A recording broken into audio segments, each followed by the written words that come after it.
Hello and welcome everybody to Giant Slayer Series Season 2. I am DoA. With me is Frodan as usual, and here we are. It's week 2 already, but Frodan, it's a very special week, right? Because this is the last 2 days of competition that we're going to see on the original Set 3 champion lineup. The mid-set patch is happening in just a couple days.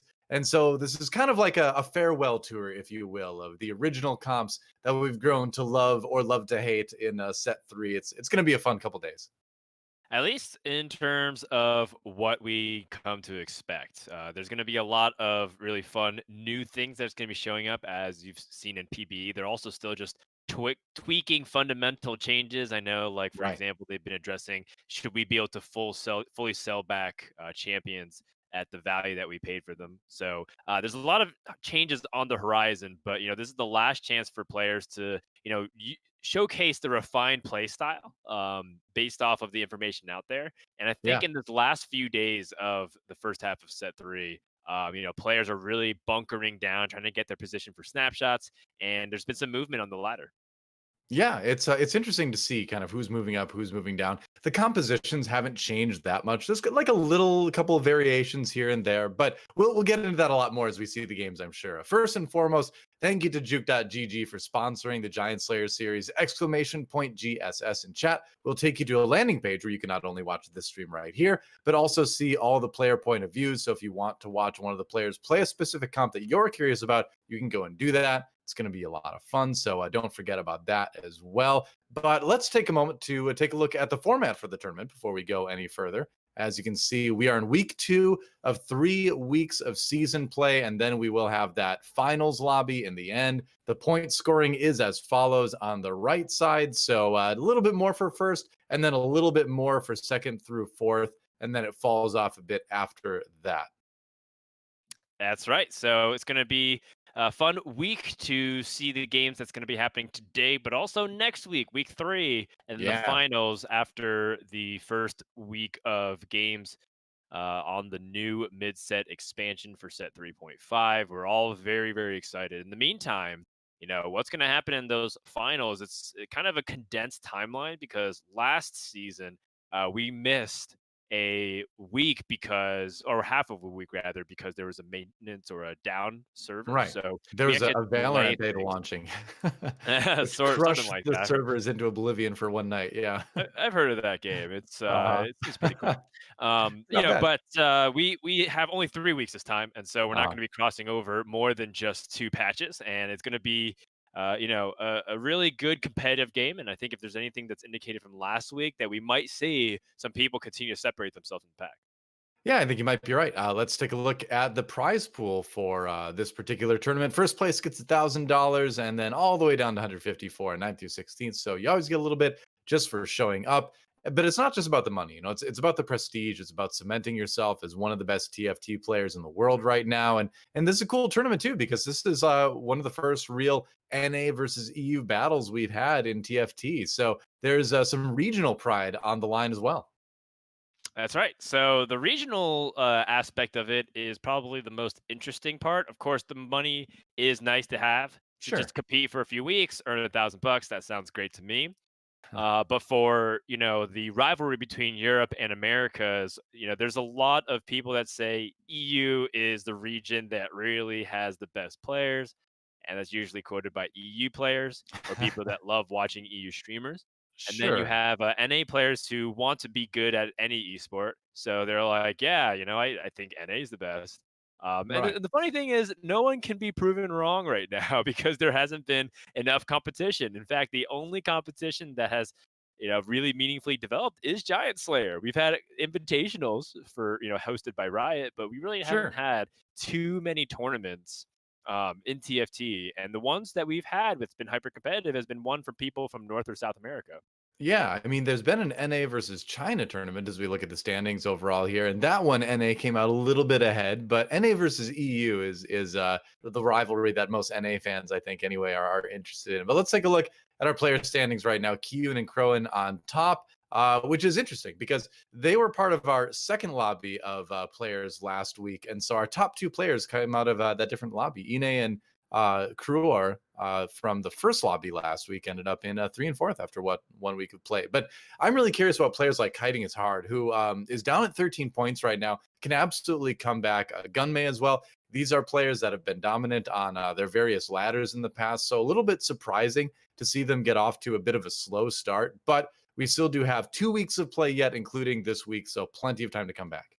That's right. It's definitely a marathon. It's not a sprint. And so Right. for players like Sunny and Lev, who will be competing today, I'm hoping that they can show up. And even for the players who are bringing up the rear, like Kiting, who's just a few points ahead of that, still Mhm. plenty of time. Remember, when you just need to get to the top 8, you don't have to worry about catching Kiyun because that seems kind of hard to do when he's going first and second every Dude. single game. First, second, first last week for Q, and he wrecked it in week number 1. He'll be playing tomorrow. Tonight is going to be Nature's Agon, Khroen, Sunny Lu, Kiting is Hard, Crvor, Lev D Trotskij, and You Need in today's lobby. You can see the rest of the players will be playing tomorrow. And what we do on Giant Slayer series is we mix it up every week. It's not always the same lobbies. We swap players around. Everybody kind of gets a chance to play everybody else a little bit here. And there it is again, our lobby for tonight and our scoring on the right side in case you're curious what each place will gain you. So you really do, of course, have a bigger benefit from hitting that top 4. You don't want to be in that drop off between 4th and 5th where you're just not getting as many points. Yeah, that's right. So, a couple of these names here, I'm looking to see if they can make some big movement. The first player that I think a lot of people have their eye upon is Nature's because he has a lot of hype surrounding him as a player. Yeah. He went on to Scar's stream and helped coach him. He's also coached some other really high profile people in the past. And so, can he translate that knowledge that he's so known for and also his level headed criticism and feedback? As Mortdog did call out Natures as probably being the best at being able to give constructive criticism to TFT.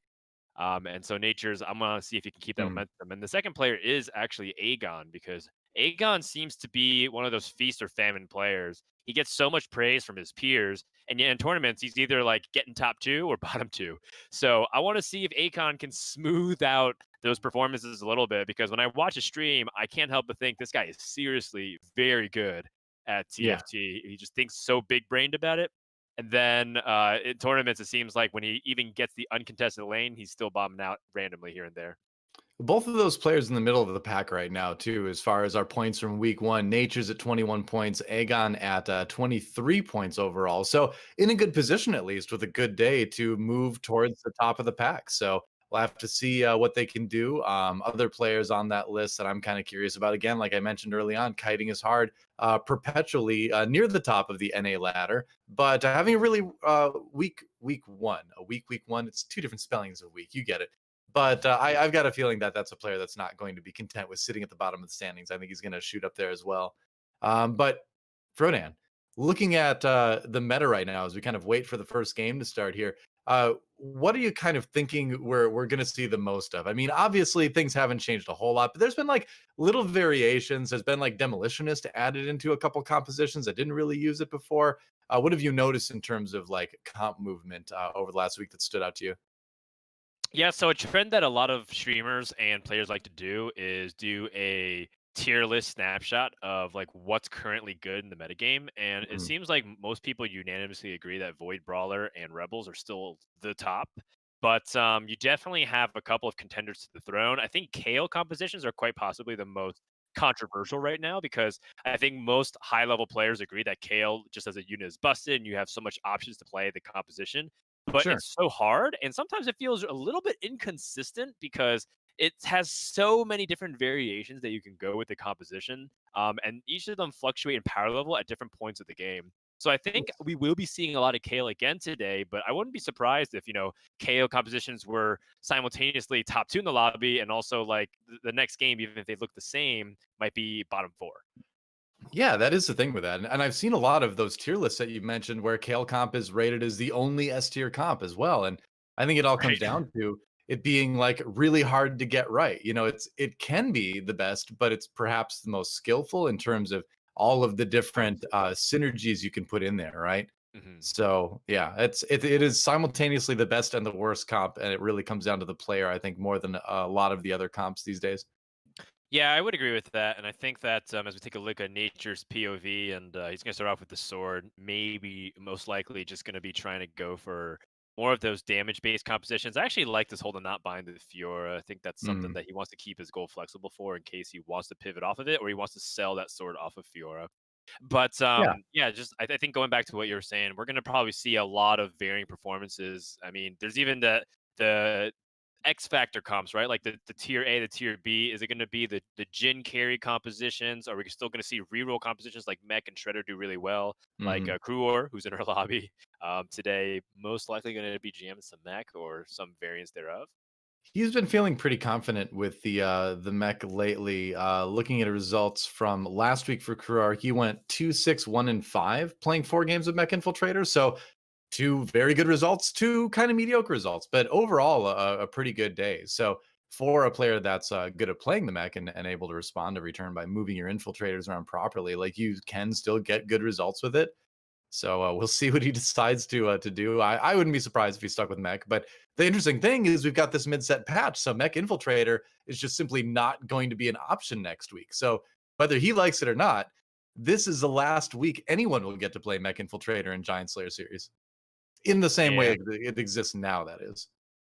Yeah, and I think that when you take a look at how things shape up in the lobby, that game plan might continue to shift because we do have a couple of players who just kind of play very narrow.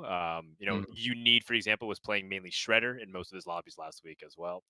Yep. Um, and so I am curious. This kind of opening, by the way, with the Guardian Angel, I definitely am curious to see how that slam works out because I know GA is very important right now in the meta. And I wonder if that's any indication that he wants to start going for some kind of rebel-based composition. Not necessarily a Ziggs reroll composition with rebels because he doesn't have the tiers, but he can Mhm. still just play good old rebels and have a gangplank hold the Guardian Angel while he wails with the rest of his composition. It doesn't even have to be 6 rebels. It can be Yeah. 3 rebels with Jinx carry with a lot of flex spots. I think another thing that's definitely on his mind is playing Kale. Honestly, he's got the needlessly large rod that can get turned into a rage blade pretty easily, and True. I've seen some pros say that they believe that GA. Oh no, they're coming for me. That GA is the strongest item on Kale right now, and like you Right. mentioned, it's certainly been rising in terms of importance because of all of the infiltrators, all of the one-shotting of carries. The QSS isn't enough anymore, Mhm. so GA just is kind of this generally good item now that can fit into a bunch of different Ooh. compositions. So we'll see. I think he's definitely not committed either way. Deciding if he wants to pick up this Graves, I mean, it's strong early on, but and I guess he did win his first round, so there's sort of that argument of like maybe you should try to win streak in this case, and he does take the level and put in the Graves, so that might be the plan here. Yeah, I like that. I also do like the 2 Chrono inclusion instead of the Malphite because the team Yeah, seems a little bit more balanced. If he put in Malphite, he would have 3 tanks and a soft carry. Like the Fiora is not going to hard carry by herself. not at this Not stage, no. Yeah. I mean, she can still do really well. If Fiora by herself, reasonable unit, especially for a 1 cost. Nothing super impressive. Nothing really truly awful. But Mhm. I do like that decision. But when you're going up against a Giant Slayer Red Buff Lucian, that's still going to be hard to stop, no matter who you are. And Yeah, an interesting start here for Kiting because last week, Kiting seemed to be playing Void Brawler, Ride or Die, except for that one time I think he played Space Jam. And I want to see if Kiting comes back to the drawing board instead of just trying to play and hard force certain compositions, which totally could work. mhm. Perhaps playing a little bit more open and more towards his strengths.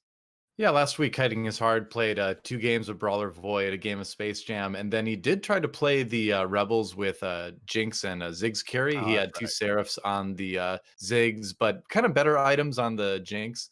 But that game for some reason was one of his worst results. So it was a struggle. That was an eighth, and he even had double Seraph Ziggs and like arguably great items on Jinx and still bombed out. So rough week for him.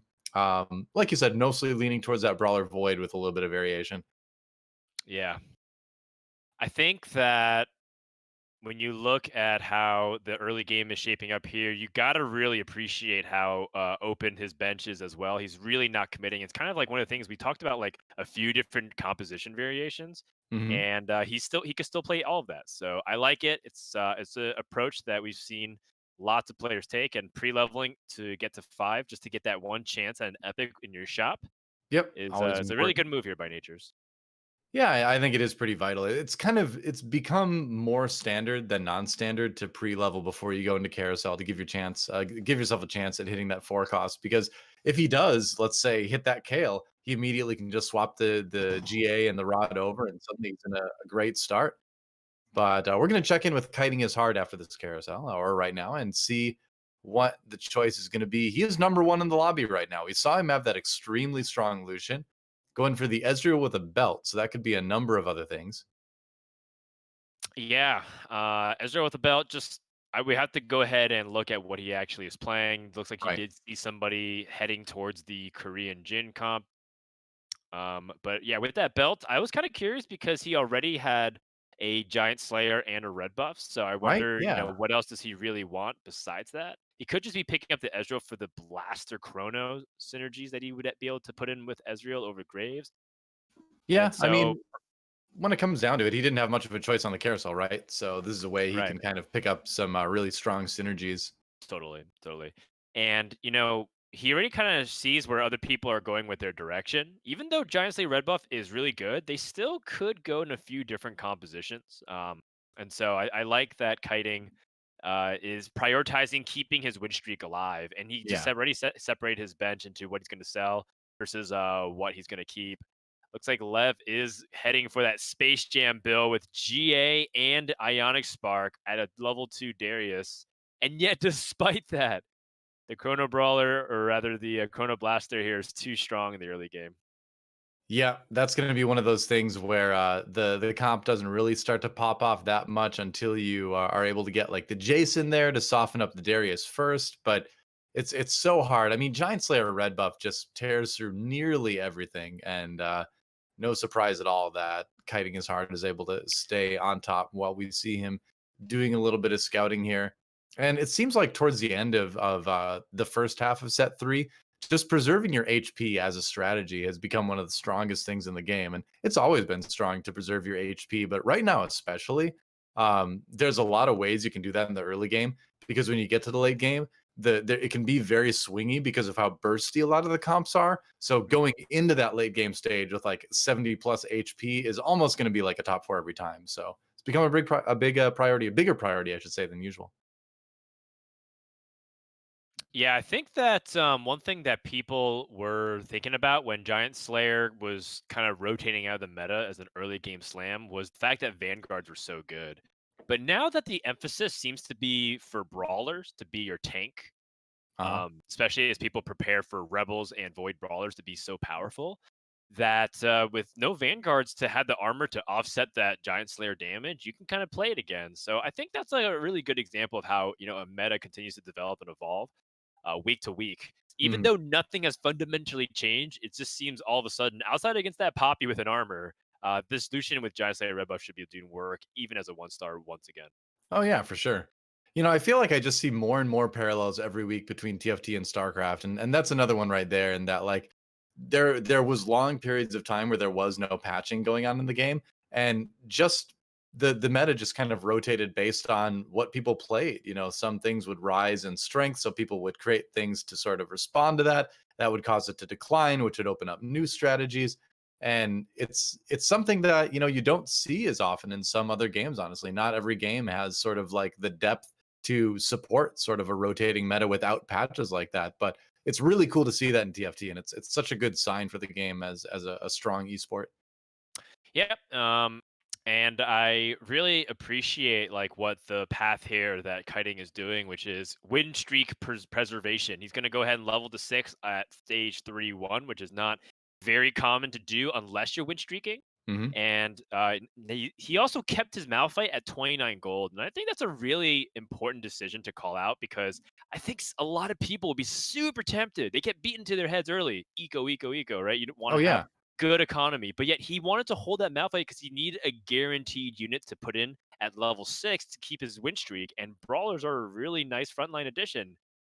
He did Definitely. get a Vi off his shot, but he didn't know that, and so I really like that he was, sort of rewarded. And look at this reward too, Jinx No on kidding. his level 6 shop. That's also yet another case for, perhaps pre-leveling. Yeah, deciding on if he wants to put in cybernetics with the Lucian along with the Aurelia, or if he just wants to go with the Jinx for the stronger carry. And it looks like Jinx is going to be the pick in the end. Was kind of flirting with it for a moment on the board, Yeah. but man, if you get a Jinx this early and you only have a Lucian one, there's not many scenarios where you don't make the swap. Yeah, I like this because it gives me the option to sell, and I think that is kind of important because you did invest a lot of gold, and while you are on a win streak, at this stage, stage 3, 2, usually everybody has a power spike of some kind. Right. Hyper rollers are like, getting really close to that 3-star, if not already hitting it. People who are trying to find direction may roll down a bit or at least level. So you can Whoa. see that kiting, he might end up dropping depending on how this last fight goes, but it looks okay so far. Oh, Oh, close, man. Fiora gets the ultimate. Poppy, this is going to be really close. Whoa, oh, Poppy huge. barely wins it. Poppy definitely, I would say, in contestation, if that's a word, for the MVP of the set. Contestation. Yes. It's just like one of the best 2 stars in the game, I think.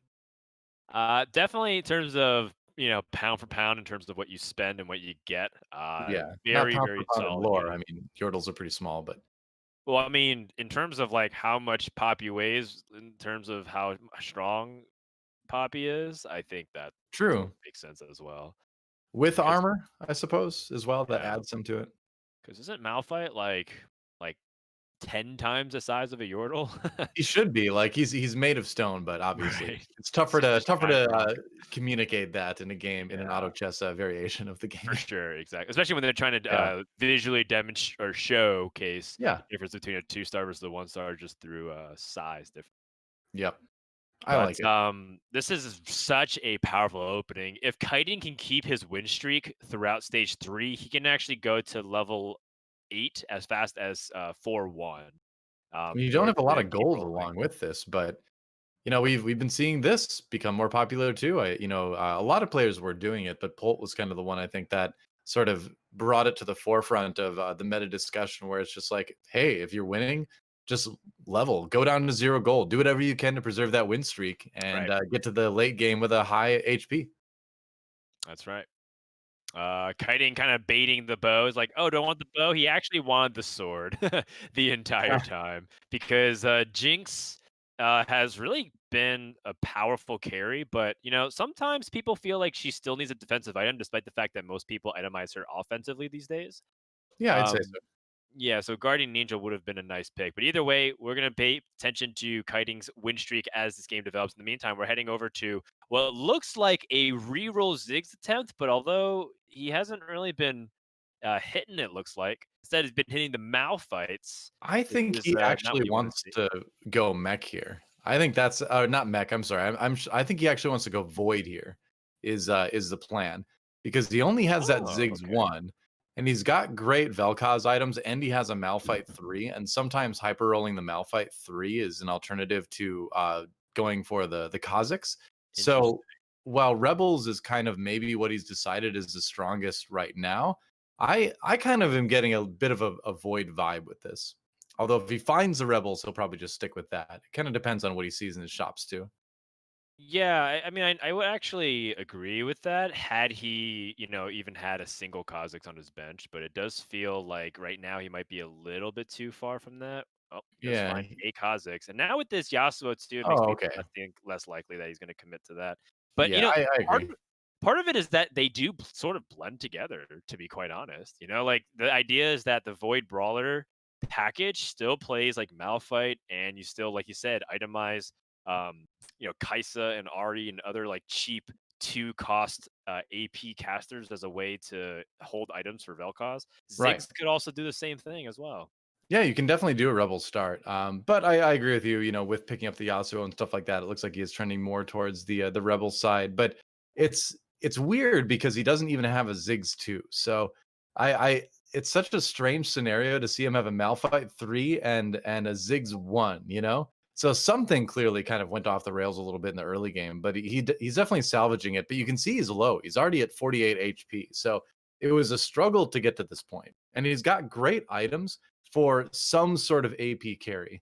Whether or not that's going to be Ziggs or something else in the late game, has access to a Vel'Koz now, so I'm really curious to see what he's going to do.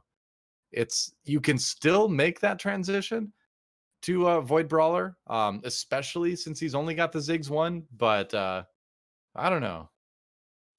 Yeah, I think we're gonna prepare for a post infiltrator roll down here. I think that No, no well going cost. for a roll down now also makes sense because you're floating excess gold of 50 interest anyways. Still Mhm. not even a Ziggs too. And if he finds one more tier, I mean, honestly, I wonder if he should just consider just rolling down until he finds like Ziggs 3. He's got Yeah, I so mean much gold. it may be he does have a ton of gold. And you've still got that 40% chance, so there is that, but Wow. yeah, it kind of seems a little bit trapped. There we go. Oh, finally. That's a Hey. huge pickup. Does he want to level finally? I know it kind of stinks to level and give up your chances to find Ziggs since you're reducing your percentage chance to find one cost. But Yeah. this might be one of those situations where you might have to give up on finding Ziggs 3 to stabilize in the mid game. Instead, use levels to keep up because you're just going to be too far behind everybody else. I think the difficult part is that you don't have a Ziggs 3, your Malphite 3 isn't gonna do a whole lot of good for you, and you're at a situation where your items don't really, support a Jinx carry either, which is kind of like the other transition sort of into a stronger late game Rebels build. So, we'll see what he can find. Um, it's definitely too late to go like Void Brawler now, but you were advocating maybe rolling down, and I don't know if that would be. I think that might have been a good idea, but I think he's confident in terms of just using that front line to sort of support the Ziggs too for as long as he can. We'll see. It's not Yeah. an ideal game for Crone right now, that's for sure. It's not. And in the end, what he could end up doing as a miniature pivot option is to level aggressively, Mhm. find units like Aurelion Soul, and then replace the Ziggs 2 with Aurelion Soul and just give him the items. Obviously, Ziggs 3 would be way better. Aurelion Soul right now isn't super powerful, although if you look at certain PvE stuff, Mhm. Aurelion Soul has gotten some exciting buffs Yes, with he has. becoming kind of like a miniature mana reaver in a way. I like it. However, right now it's still looking a little dicey because again he's still rolling on Ziggs too. Yeah, finding the Aurelion Soul might take a little bit of time, but he's going to be winning rounds at least. And that's kind of the big thing Right. is these items on the Ziggs, as everyone sort of like stutter steps their way over to kill Ash, are going to be crucial in terms of staying alive. And this is one of those games. You know, a lot of players ask, "Oh, how do I know when it's a game to play for first, or a game to play for fourth, or a game to play for sixth?" Like this is definitely one of those games where you're just trying to play for top four. You know, Yeah. like I don't think Khroen is thinking at all about winning this game anymore. He's just like, all right, how can I tailor this comp to secure top four? Right. Crore is going mech, by the way. Yeah, I saw that Kai'Sa with the demolitionist spat. I mean, Yep. that's the kind of stuff that spells out a top four. If he gets stabilized, Crur does end up hitting the Viz 2. Lev looked like he hit a Darius 3. Lots of composition starting to Wow. come online here at 4-3. And yet Crone is still kind of piecing things together. He's really hoping that the Ziggs can just put big stuns on carries, but Ziggs keeps getting stunned himself, and he Yeah, needs to start waking up and fighting. Oh, jeez. not gonna happen. At least he won a couple rounds there.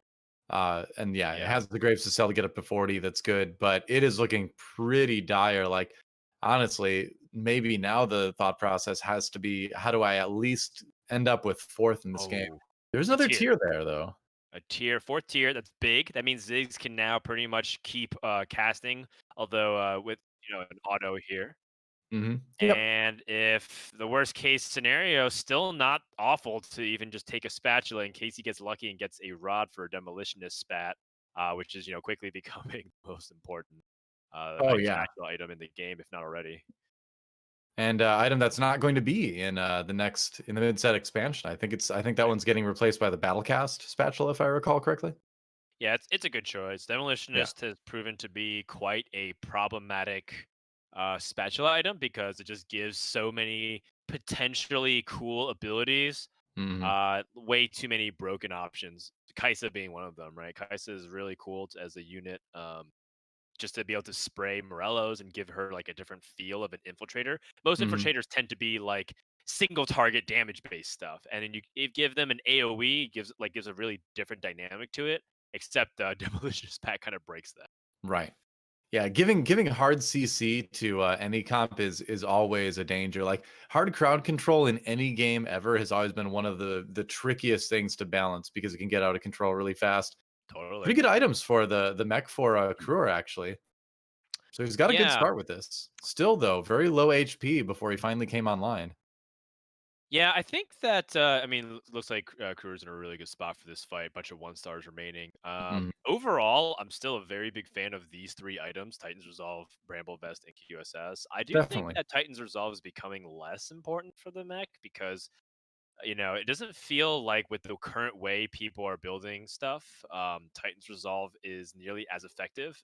Against Ziggs reroll compositions, you're gonna stack a lot of those those charges onto the Titan's Resolve, but Ziggs will Mhm. most likely keep bombing, and each of those individual hits, they don't really add up to 50 very much. You saw that the mech actually tanked everything and still got to the 40s. And Yeah. so we do see some slight item innovations. People, for example, one item I like to play is Trap Claw, and I think the trap claw is really nice too because when you're facing against Ziggs compositions, he immediately gets stunned. No one's really Right. playing any kind of anti CC stuff on. I would agree. I think in terms of defensive items in general, right now it goes GA and then Trap Claw and QSS is actually kind of near the bottom, aside from specific heroes. But man, Crwr gets wrecked there Yep, yep, at Ziggs. Like you talked about, I mean, it's a lot of damage with the double seraphs. You're going to be autoing, and right, then you're alternating autos and abilities there. But I think Ionic Spark is another decent item you can think about for the mech to replace that Titan's Resolve. There's a sure. couple of them out there, but it kind of feels funny talking about uh, you know, item innovations and things like that for Mech Infiltrator because it's a comp that's only going to exist for like 2 more days in this form.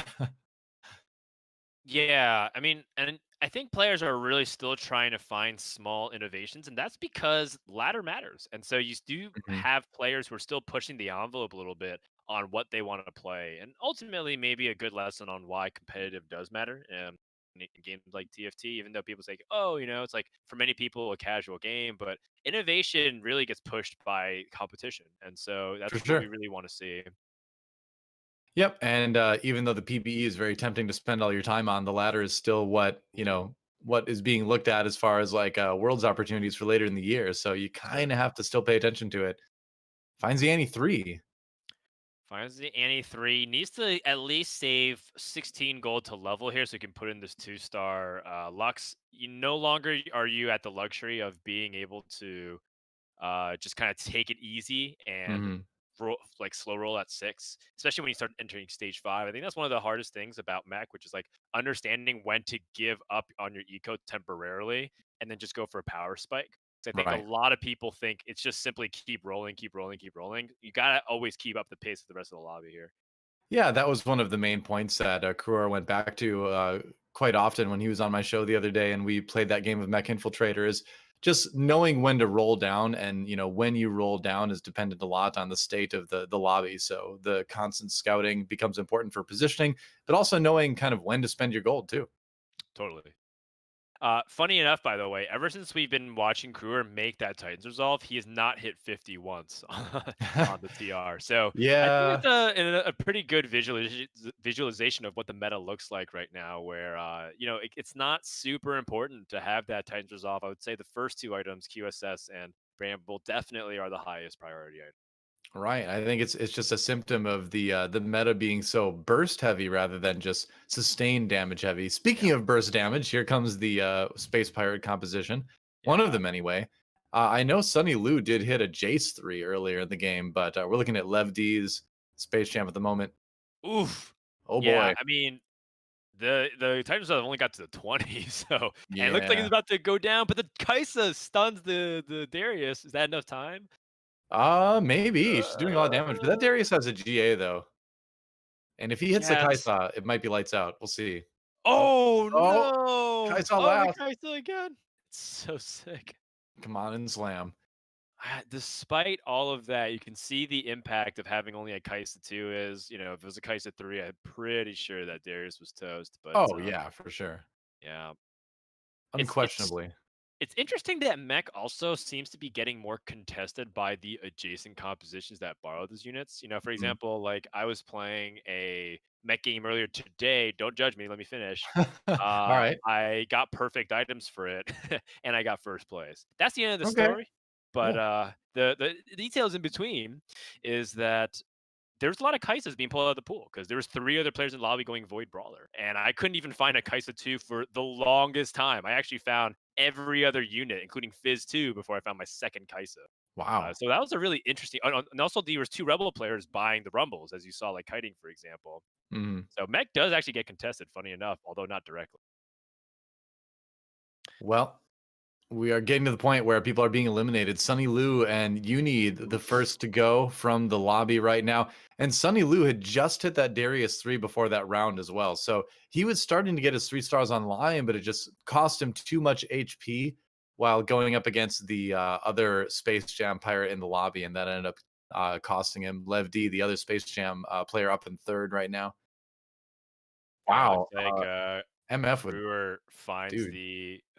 finds the trap claw there. MF with Yeah. the static shiv for Natures, which is pretty big because we saw Natures was playing a Thief's Gloves Kale, and Thief's Gloves Kale is surprisingly still very effective. Although we shouldn't be surprised because Kale is just a really good unit.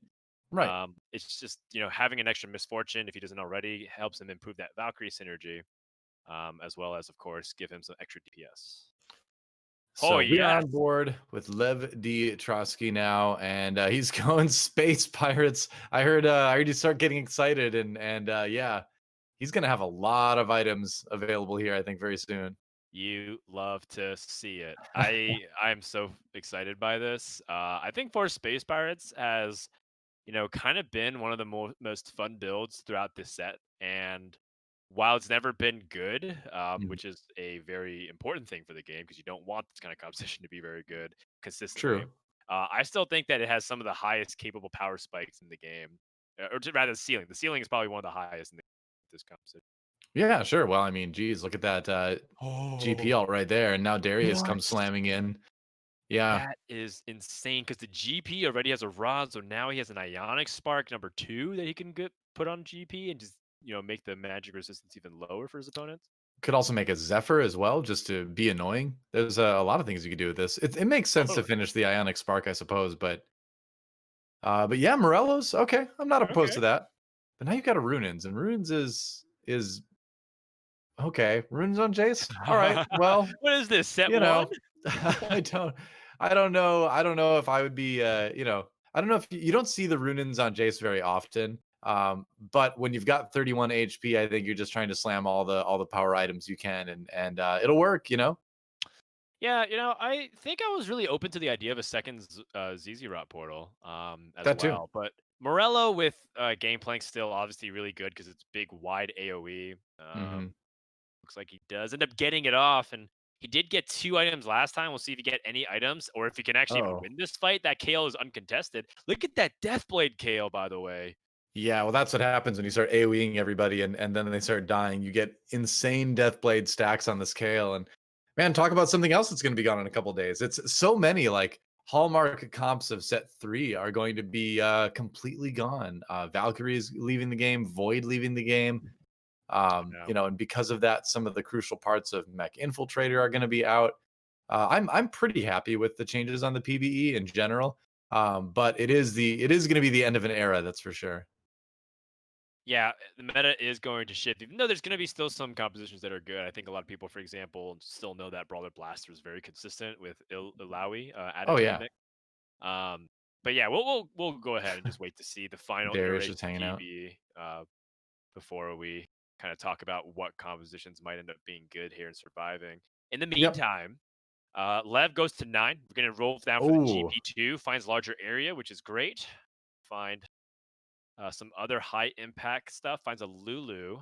oh, 2 strikes. That's pretty big too.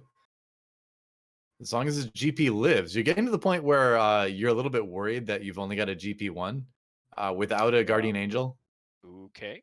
Interesting. Finishes the Mystics are really combo. important here as well. I Yeah, actually do like the 4 Mystic variations because of the prominence of Rebels and how, Kale even uses a lot of magic damage in order to get things done.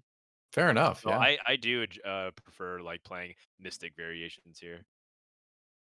Well, the cloak does a lot of work in preventing a lot of big spells from coming down. His GP lives, and he should get a Whoa. pretty good one here. The double strike, second Phew. one coming in, and that might no, it doesn't look like it's quite enough to win it for him. Oh, Oh, maybe it is. Never mind. I spoke too soon. Darius came back with the GA. I thought that had already been popped, and that is just enough to beat Khroen.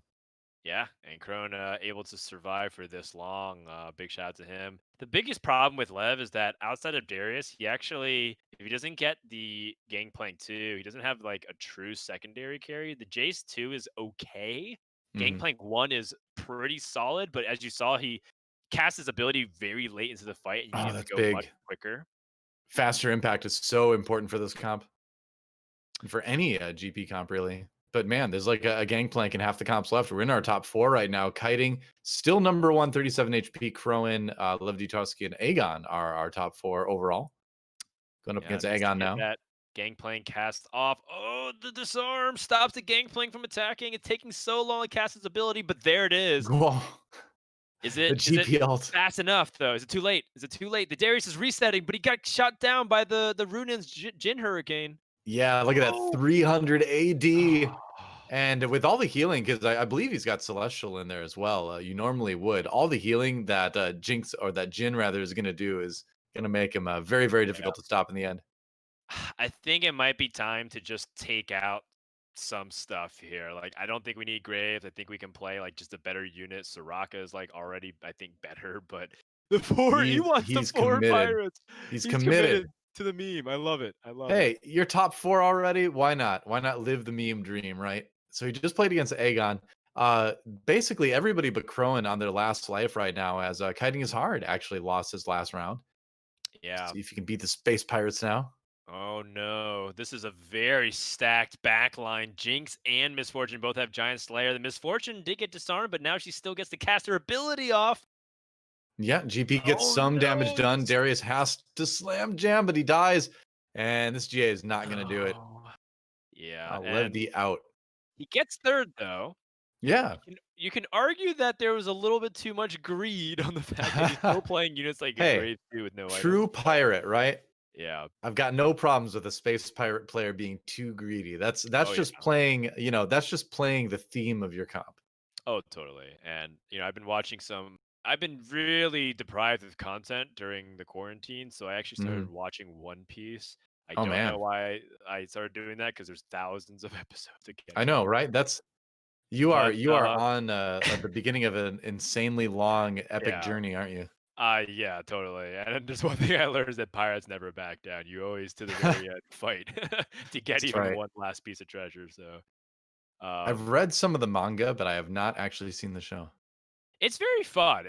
I don't really take it seriously. Like, obviously, it's kind of similar to like most other shonen anime. You're not supposed to take the Sure. plot seriously because it makes no sense. It's kind of Hey, I nonsense. take Dragon Ball Z very seriously. I will have you know.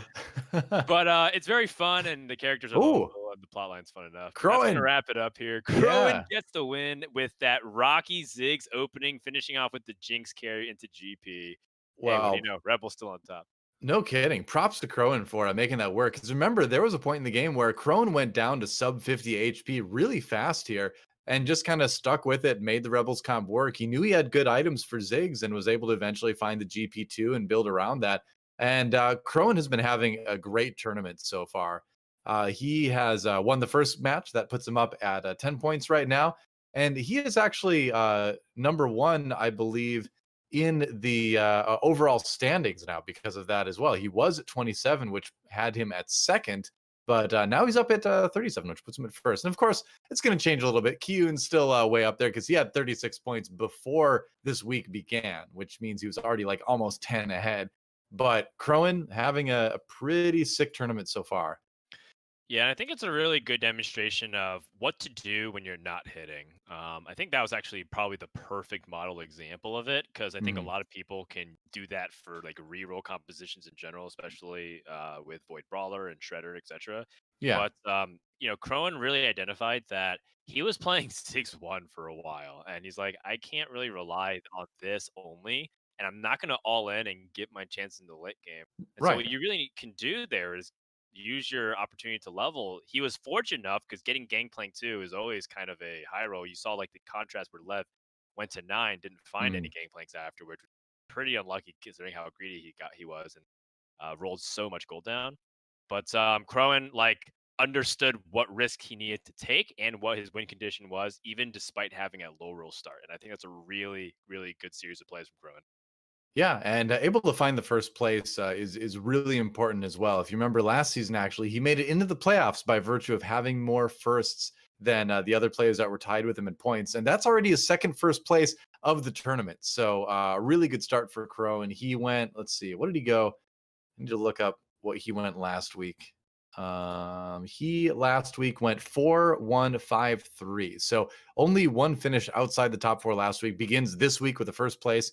I think in terms of watching players come up over time, Khroen has just been like steadily improving his tournament results, where he was like just outside top eights, then he was just always sneaking into top eights, and now he's like consistently top fouring. So yeah, definitely a player to watch, I think, for the top four of the tournament overall.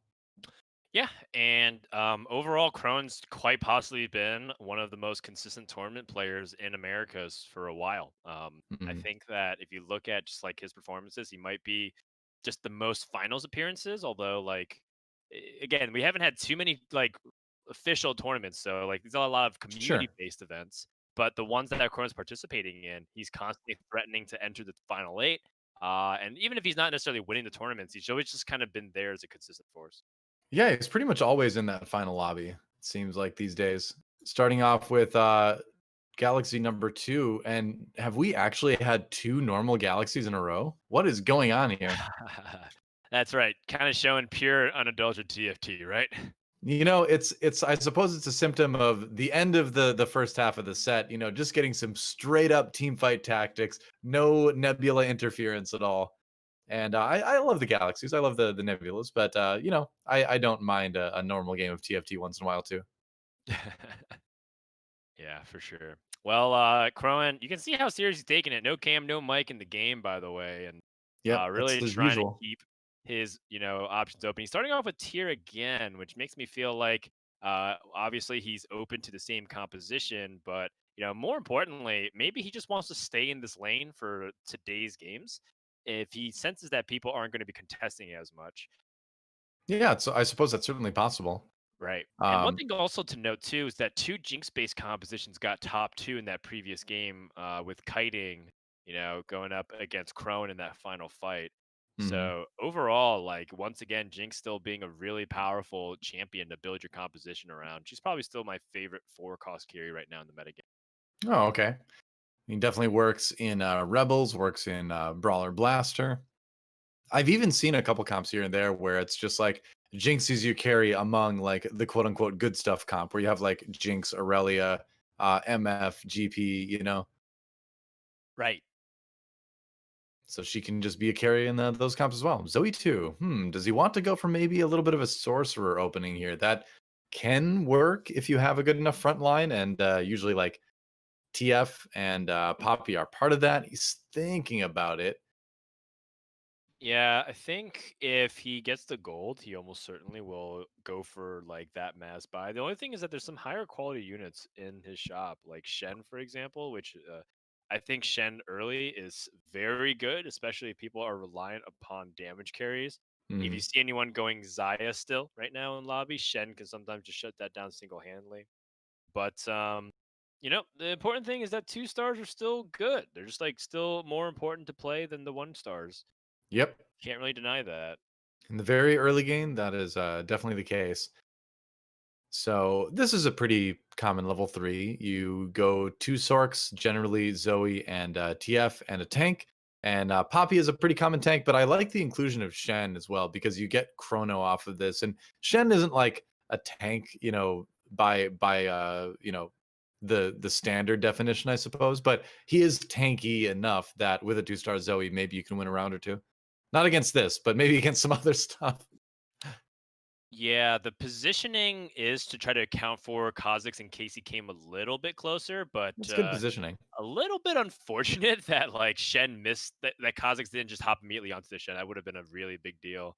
And as a Yeah. result, Crone doesn't kill a single unit, so he takes max damage. Kind of Well, unfortunate that's there. it's that situation where like 2-star damage dealers are, tankier than 1-star tanks, right? And 2 2 stars plus Sidarius, like that's just a really strong level 3 board to run into. So If you're Crone, you're not feeling too bad about that. Yeah, and he doesn't really have items that he wants to jam. I think the most jammable item is Redemption, and that actually does go on Shen. That does kind of keep him into a certain linear path, and also I think he's, yeah, as he's demonstrated, totally wants to keep this tier open so that he can have the opportunity to play Ziggs carry. Yeah, I think that could definitely be the play. Ooh. Couple Kazakhs and Caitlyn. Wow, that is a very weak board in general. Agon may just be planning on kind of going on a little bit of a loss streak early on to get better carousel items. And if you do look at his items, they are a little bit awkward right now. So carousel priority makes sense for Agon. Yeah, Aegon loves open forwarding. It seems to be one of his preferred ways to play. And Ooh, then just like adapt to whatever he's able to get on the carousel and stay very open. could get a red buff. We did see a Lucian on his bench. Glancing at that a moment ago. So what's it going to be? He could add in the Malphite just for tankiness. Let's see. He did win his second battles, so it makes it feel like you actually do want to try and win. A lot of times in this position, if I lose the first two, I just say forget it. I'm not gonna try to win. I'm gonna just play like Yeah. my digs and my Malphite and sell everything out and make gold. And he still might do that. He might just end up selling the middle part of his bench, for example, to try and make gold. But Hmm. like I usually just lean into whatever direction that I'm going in because the early fights, preserving HP is important, but it's also important that you identify how the game is shaping up and adapt. Right. Pre carousel one, you can kind of just lose some HP and not feel too bad about it. And they aren't like the worst losses ever for Khroen. He gets like, one or two kills throughout, makes gold. So I think he's feeling okay. He's going to be second pick on the carousel, it looks like. Just glancing at the people before him to see what they're going to pick. He's kind of sad actually that he didn't get his first pick, especially if that tier goes away. Yeah. Oh no. Oh, that So he is actually really did rough. wish that he lost a little bit harder. Maybe a Uh, bit. Uh, you know, the gloves are always useful, right? There's never going to be a game where you don't find use for gloves, basically. He can yeah. build the Infinity Edge, I suppose, but he's also got a couple other options as well. Trap Claw probably isn't the play, but I wonder if we're going to see a bit of a pivot here now that he's not able to get that second tier. I think we have Yeah. to. Well, I mean, he could still stay open to it. Maybe he just plays pretty straight up instead of going for that. But let's go ahead and hop on to Aegon's POV, who did take that tier, and Huh. he is pure eco. He has absolutely zero synergies that gives him any kind of attribute bonus. He's looking at Khroen, who's also looks like he's trying to ramp up his gold too, maybe even selling part of his bench. So Yep. Aegon is going to take some heavy punishment. He might even dip below 70, but Ooh, that's we'll risky. see. It's okay. Risky to Not the do end of the that world. before Krugs. Yeah. Yeah, not the end of the world. But again, the reason why is because he has absolutely no direction right now. He could go in so many different ways. And I Yeah. think if I'm Aegon, I think what he's just doing purely is just waiting to see what people's compositions are, and he's just going to pick a comp that's not played. That seems to be Right. what Aegon loves to do. And for better or for worse, that is the play style that he prefers. And it is, like you said, it's risky. But, I also firmly believe that Aegon knows what he's doing. It just sometimes doesn't pan out. Yeah, if you're familiar enough with all the different compositions and you can kind of make those pivots depending on what your lobby is, you can do what he's doing and wait until 3-1 and then read the lobby and be like, all right, well, this will be the plan now. And I was wondering if he was maybe thinking about Mech Infiltrator here. He could go Mech Infiltrator. He doesn't exactly have the defensive items that he would like. Um, I think this is just like him trying not to lose too much HP because, Sure. very clearly he's starting to separate himself from the pack and not the best way. Right. And so he's still going to lose. I think he's just trying to maybe kill a unit or two this time because last time he lost by all, he got 5-0'd. He Yeah, got there is such a massacred. thing as being too weak in the early game, and he still is. Unfortunately, he's not going to kill a single one. No, he got one at the very end, Yep. but that is a lot of damage Ouch. being taken. 66 going into Terror Bursters is way lower than you want to be. Yeah, he's gonna also have to level because I don't think his composition can beat the Krugs right now. That is also a valid concern for sure. Okay, Poppy's okay. I think he's just gonna buy the shop and most likely. try to replace things. Yep. Um, but the nice thing is he has Morellos, and so when you're playing like you still actually could lose to this creep Yeah. round if you If you have play all one all one cost. costs. But the Morello stops them from healing, so that's actually a fairly impactful difference of like how he set himself up. So he should be. Yeah. The only Oh, problem is that he's gonna have his Kazakhs hit by this other minion at the same time, so his damage is going down. Looks like he should be able to beat it though. ooh, can make 50 gold. He wants. Yep. Gonna wait to see. Knows he's not gonna play Syndra. Finds a Thief's Gloves opportunity. Hmm. That might be the play because the only other option is Hodge, Hand of Justice for now. Let's see what the last one is. It's gonna be a chain vest. Oh, Okay, well that is a mech infiltrator item. yes. Now I think it is completely worth thinking about Mac here. Crwor is on a win streak. I don't know if Crwor is going for it. He sees Lev right now committing kind of to that Void Brawler setup. With so many Kazakhs on the board. And Lev immediately hits Kazakhs 3. Wow. All right. Well, there's a pretty successful Void Brawler build depending on the items. Kha'Zix 3 is going to carry you through a lot of the early game in most cases. Yep. Goes for So Vanguard Infiltrator here. I mean I'm pretty he's going for the Shroud Really? of Stillness. Okay. Wow. Okay. Just slamming items. I mean, I suppose you're in full HP preservation mode now, aren't you? Well, he still wants to lose. He just doesn't want to lose that badly. And I guess in his mind, he can preserve a little bit of HP this way. Yeah, that's the idea. Still kind of on that losing streak. Let's see what happens on his 3-2. Oh, he finds a Oh, fizz. wow. Okay. Okay. All right. It's got to be a mech game, right? You'd think so, right? It's going to do a little bit of rolling here. But yeah, Jinx I think when you and find that early Wukong. fizz, oh, and there's the Rumble. Yep. He needs to Just needs find the the Annie Annie now. now. Yeah. Another Kaisa. He's rolling down. There's the Annie. Okay, so he can put mech in if he wants to right now. Yep. Immediately Yes. sells the front line, uses the W key to toss everything in there. And so you don't so there it is. At level 6, mech infiltrator, 4 infiltrators, 3 mechs. Mech pilot rather. Yep. I like Not it. 3 mechs. And That'd be scary. it's just purely because Agon just played what the game gave him, so to speak. He did have that like one Irelia, one Jinx, but he already has like Morello and Shroud. He can't really commit beyond that. Right. So This is a it's big power spike at this point in the game. 3-2 is really early to have the mech online. huge. And while he doesn't have the ego to soft roll, he's kind of done the ecoing beforehand with Blue Streak. So this is a Right. really good turn. I do think that even that other glove is good because I was thinking about like Thieves Gloves, right? Thieves Gloves is really good, it's flexible on a bunch of carries.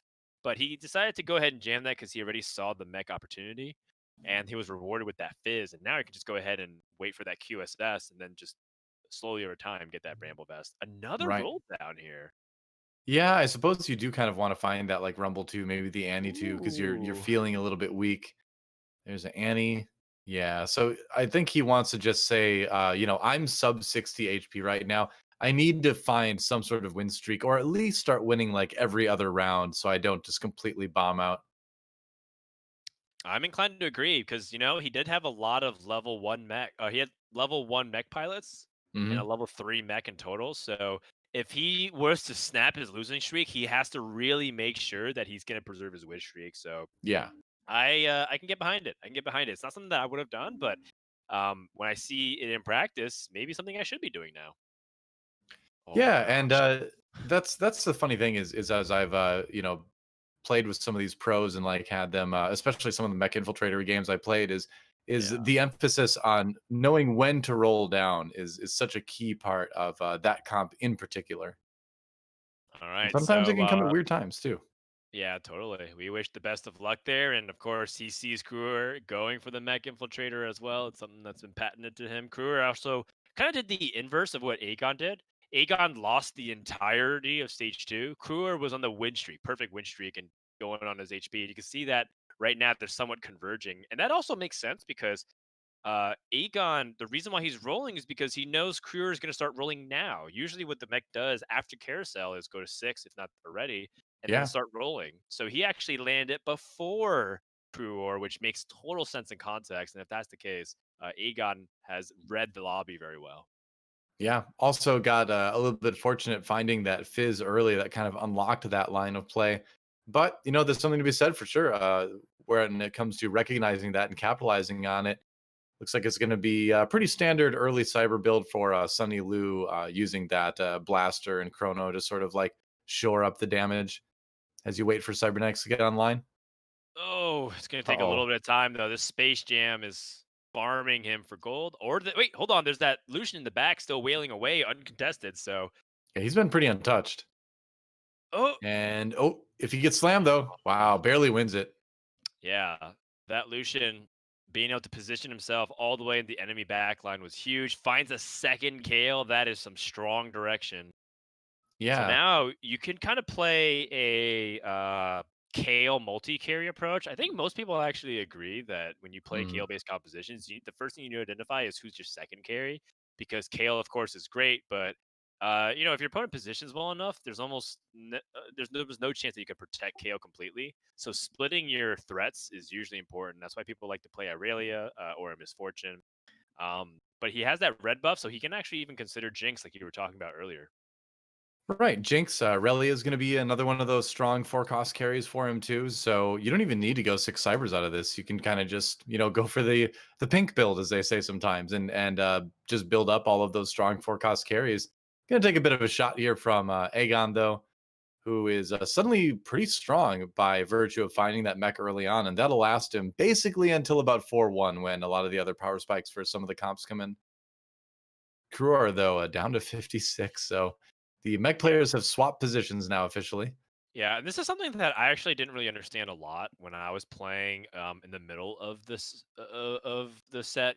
Back when Mech was like starting to fall off because Shredder was starting to become popular and all these other reroll compositions with Candyland.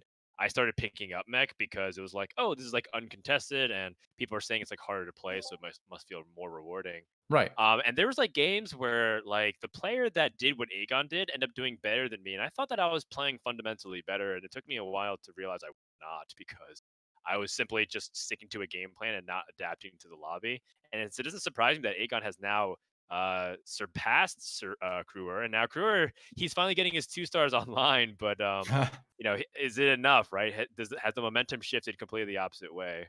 Well, it's tough too because if you're planning on playing mech from the very beginning like that, you're kind of at the mercy of when you find that fizz, and if it takes you a while to find the fizz, Right. then you're going to be behind in finding like the 2 stars for the other parts as well, because a lot of times you just have to be focused on building your strongest board outside of the mech, and so Right. you can see his mech definitely a little bit behind here, Yep. and Yep. lacking some items as well. He does have the Morellas on Kaisa though, which is nice, Yeah. Well, I but mean, speaking of I don't items, know. Sunny got a really bad loot box just now. He had what, 3 belts right now in his total composition. He has Warmogs and he has an extra belt still. That's pretty hard to use. I think belt is probably the item component that if you get um a lot of copies of, it's the hardest to use. Yeah. It's because it generally just builds into red buff, which is pretty narrow in terms of use, or warmogs, which you don't really need more than one of, or trap claw, so a lot of belts is I think Right. definitely the hardest item position to be in the game. Yeah, it's like you said, like a lot of the components that belt can make solid items. They're just never really like the best in slot items. Yeah, and you Um, never really want more than one, yeah, yeah, exactly. unless You it's usually Zephyr, I want one or guess. two. You usually want Yeah, one or two at most. And like three is like way excessive. yeah. I think the only exception is Zephyr. If you have three Zephyrs, that's actually pretty strong. I have played a couple of three Zephyr games, notably through things like Galactic Armory, where like everyone got a Zephyr, and then like Right. everybody else got a Zephyr on a carousel. It was like one of those meme games. It was like, Yeah. we'll give you an all force of nature carousel on Super Dense Galaxy. Well, it's so funny. Like if you're getting to a late game, like if you're in a top four situation and your comp, you're not as strong as like the other comps in the lobbies. Picking up multiple Zephyrs is actually like a way to cheat into like a third or a second sometimes. Yeah, I hate playing against it, but I enjoy playing it. yeah. Um, wow, tough spot here for Sunny. I actually didn't notice that he had a red buff. I forgot they had a red buff, so he has 4 belt components now. This is Yeah, pretty you don't need a stellar. second red buff. That's what we were talking about too, where it's like, yeah, Right. it's a good item, but I already have one. Right, right. Just gonna try to see if he can get a Rage Blade for Kale, and then maybe spike his sword so that he can get GA and Rage Blade and just go from there. But Yeah. you need is online with that Shredder, a composition that he's played a lot, and does manage to take down that Shredder just in time. Kale's pretty good, I've heard. Even with Kale's just a great. rod, Kale too. Kale's great. Debating if he wants to sell this Ezreal. Ezreal a lot of times doesn't make the final compositions of Kale, but is kind of important now that he has red buff and he doesn't have a Jinx that he can Mhm. actually split his carry attention to. So I think he, for the sake of the fact that Sunny wants to keep his win streak, for the fact that he has 2 Ezreals already, he's going to hold on to it. So do you think he goes for the bow here for a Rage Blade, or do you prioritize using, like, one of your belt or chain vest components? I would definitely hope for Rage Blade if I was Sunny. Oh my gosh, people are really leaving it to the final carousel pick, and you Yeah. need picks to You the gotta go vest. for that. So Yeah. I mean, there was one bow on the carousel. It's on an expensive unit, and he got it. Yeah, that's actually shocking that he was able to get that. Especially because, yeah, belt is a good item and Cho'Gath is a good unit, so pretty shocking, but I'm sure, he's happy about that. Now, jumping on board with Crvor, who's trying to make the mech pilot, infiltrator build work, finally finds the Kha'Zix too, but time for another roll down, Yeah, and and yeah. you can see that a person that started off win streaking, but kind of like late to the 2-star party, Right. just finding his Seraphs, like just finding his power spike. Now he might be able to stabilize, but everyone else has also gotten stronger, right? He's going up against Unid, who has 3 3-star. Yeah. Using the mana tip, shall we say? The mana strategy to, give himself that, ultimate with Kai'Sa early on.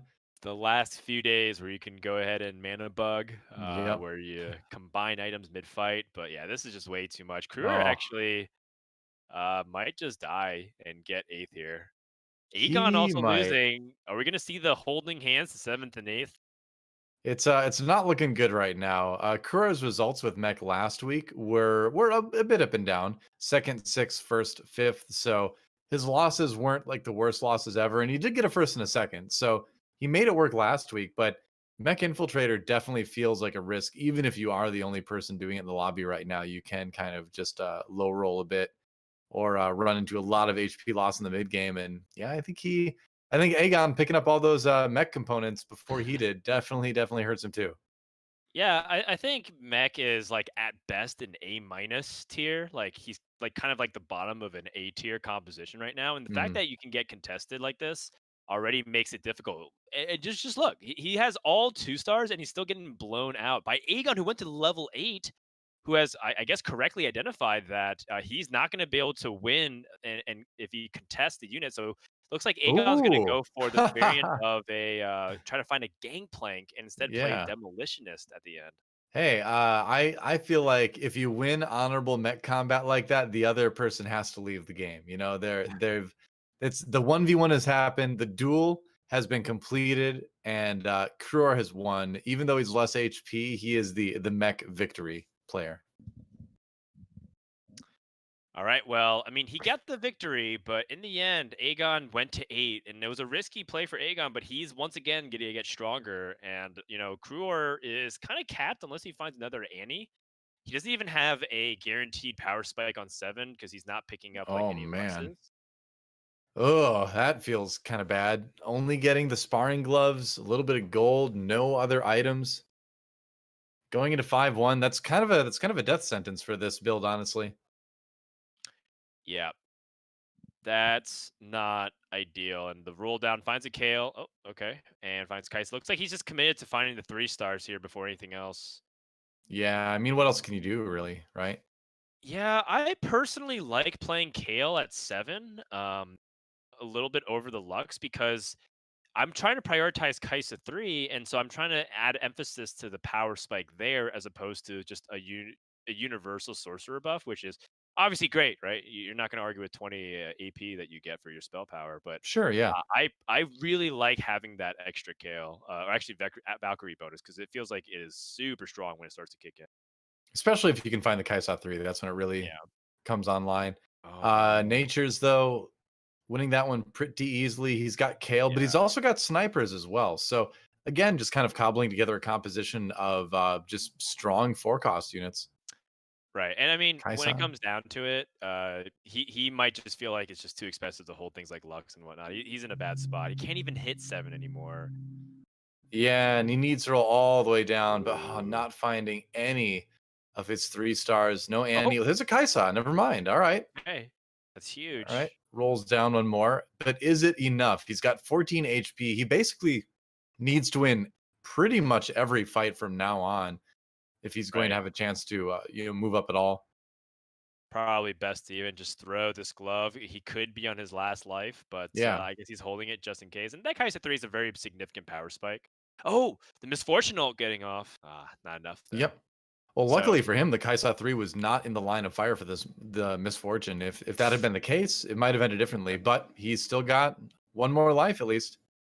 yeah, and that Kai'Sa 3 was really big. You can see him holding the line and maybe now has an opportunity. Mhm. Oh geez, he is so broke though. Can't hit 7. Yeah. Like, You does have he to. even want to hold his rubble? Maybe you just make eco. Yeah, that's the kind of thing is that I feel like even though you're one life away, there's no way that rolling can get you stronger right now. So you have to play as if you'll win, right? And if you end the game with 10 gold, then you end the game with 10 gold. What else can you do? Right. It'd be kind of extraordinary to expect that you would get 4 more rumbles rather. Right. But we'll see. Against another mech player as well seems unlikely. Playing against Kiting is hard, who's actually also taking quite a bit of damage. Trying to go for Space Jam again this game. Mech has been popped, but this Kai'Sa's been getting some pretty good ults off. Oh man, that Protector Darius though. Oh, Protector Darius is yeah, he's so done. strong. Oh, he's 1 1 HP. HP. Oh, I thought with the 3-star Rakan that would have been able to be enough to deal that enough damage, but Yeah. yeah, it's a struggle. Agon also 7th. 2 mech players. There's a demolitionist pet. Oh, if he can get that. What? How Oh, does the this 2 mech always players going for it. happen? How does Oh this always no. happen? I Oh, don't poor Agon. understand. It is just the final days of the original set 1 set, just like playing games with people at this point. It's like Yeah. Joker breaking the pool cue in half and then throwing it in front of 2 people and being like, "I only need 1 for my crew." That's what the game just did to Agon and Crvor. They're like, "I only need 1 mech infiltrator player in this lobby." Well, I mean, they were very close gonna finish 7th and 8th place. I was kind of surprised that Crvor was staying on 6 for so long, but it looks like his gamble has paid off. Maybe. I We'll stand see. corrected. He's I gotta win mean, every round. come on, this is a 3-star Kai'Sa with demolitionist spat. If he doesn't at least break into top 6 here, I'd be very surprised. But the Zephyr, things like that might actually end up causing him to lose if he's not careful. And I think a Yep. lot of people, of course, know Crvor is going to be playing the demolitionist Kai'Sa, so he's got to be careful. Certainly does. Goes up against Unid.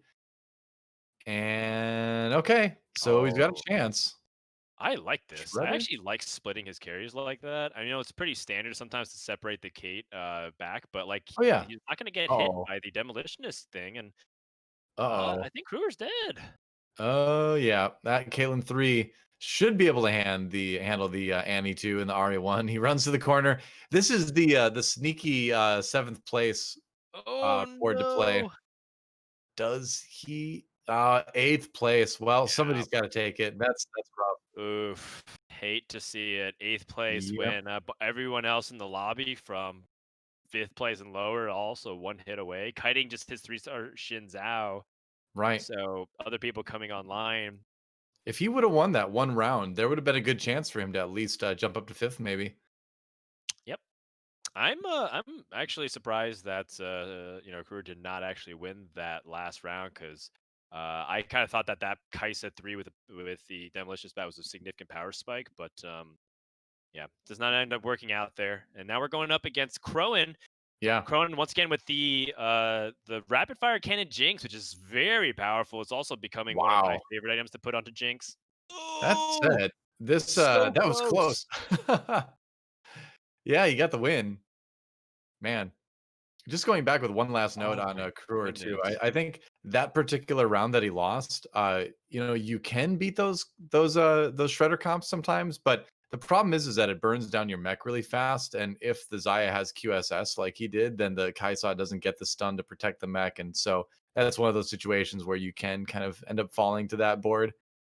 But you could Wow. tell he was excited about it at first, and then he was like, "Oh no, What is this Star Guardian jewel? This not person you." got a Zephyr. That's awesome. What Yep. else do the other people get? Star Jeez. Guardian does not help. It's a tier, but that's it. Basically, Kane is giving him a Yeah. tier. I guess you can place it onto Thresh so he can ult a little bit quicker.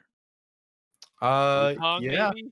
yeah. I think that's Yeah, the target. He does have a thresh too, so he's gonna be pulling in a lot of like important stuff that'll be able to cast pretty quick. right. I like jamming Lulu in here as your ninth unit. Ooh, Oh, Lulu Lulu too. too. Sell the Cho. Actually, sell the Cho. It's worth it. I think it's worth it. Yeah. I think so. Like I know it stinks that your like Thresh is basically pulling an Aurelia 1, Hmm. but you gotta hold that Aurelia for Aurelia 2. Yeah, I like and the Lulu 2 should get to cast, even if she's not pulled in yeah. by Thresh.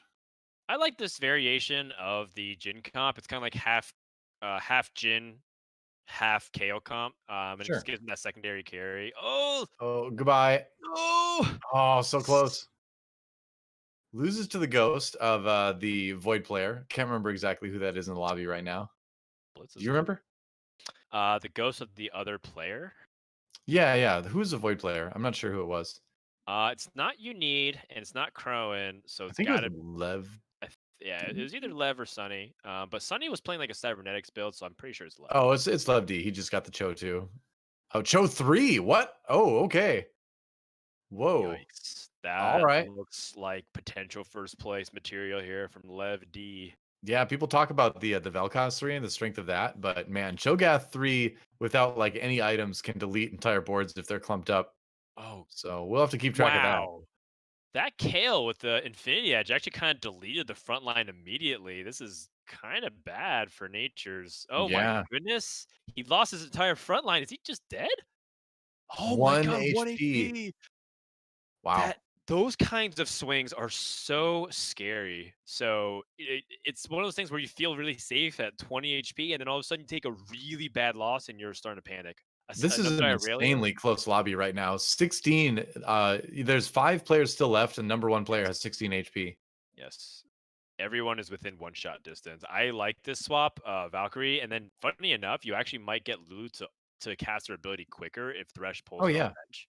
If a Thresh 2 pulls in a Lulu 2, yeah, that sometimes does cast faster. Yeah, and you're not exactly having Mystic Synergy, and you have 3 Celestials by placing it in. Right. All All right. right.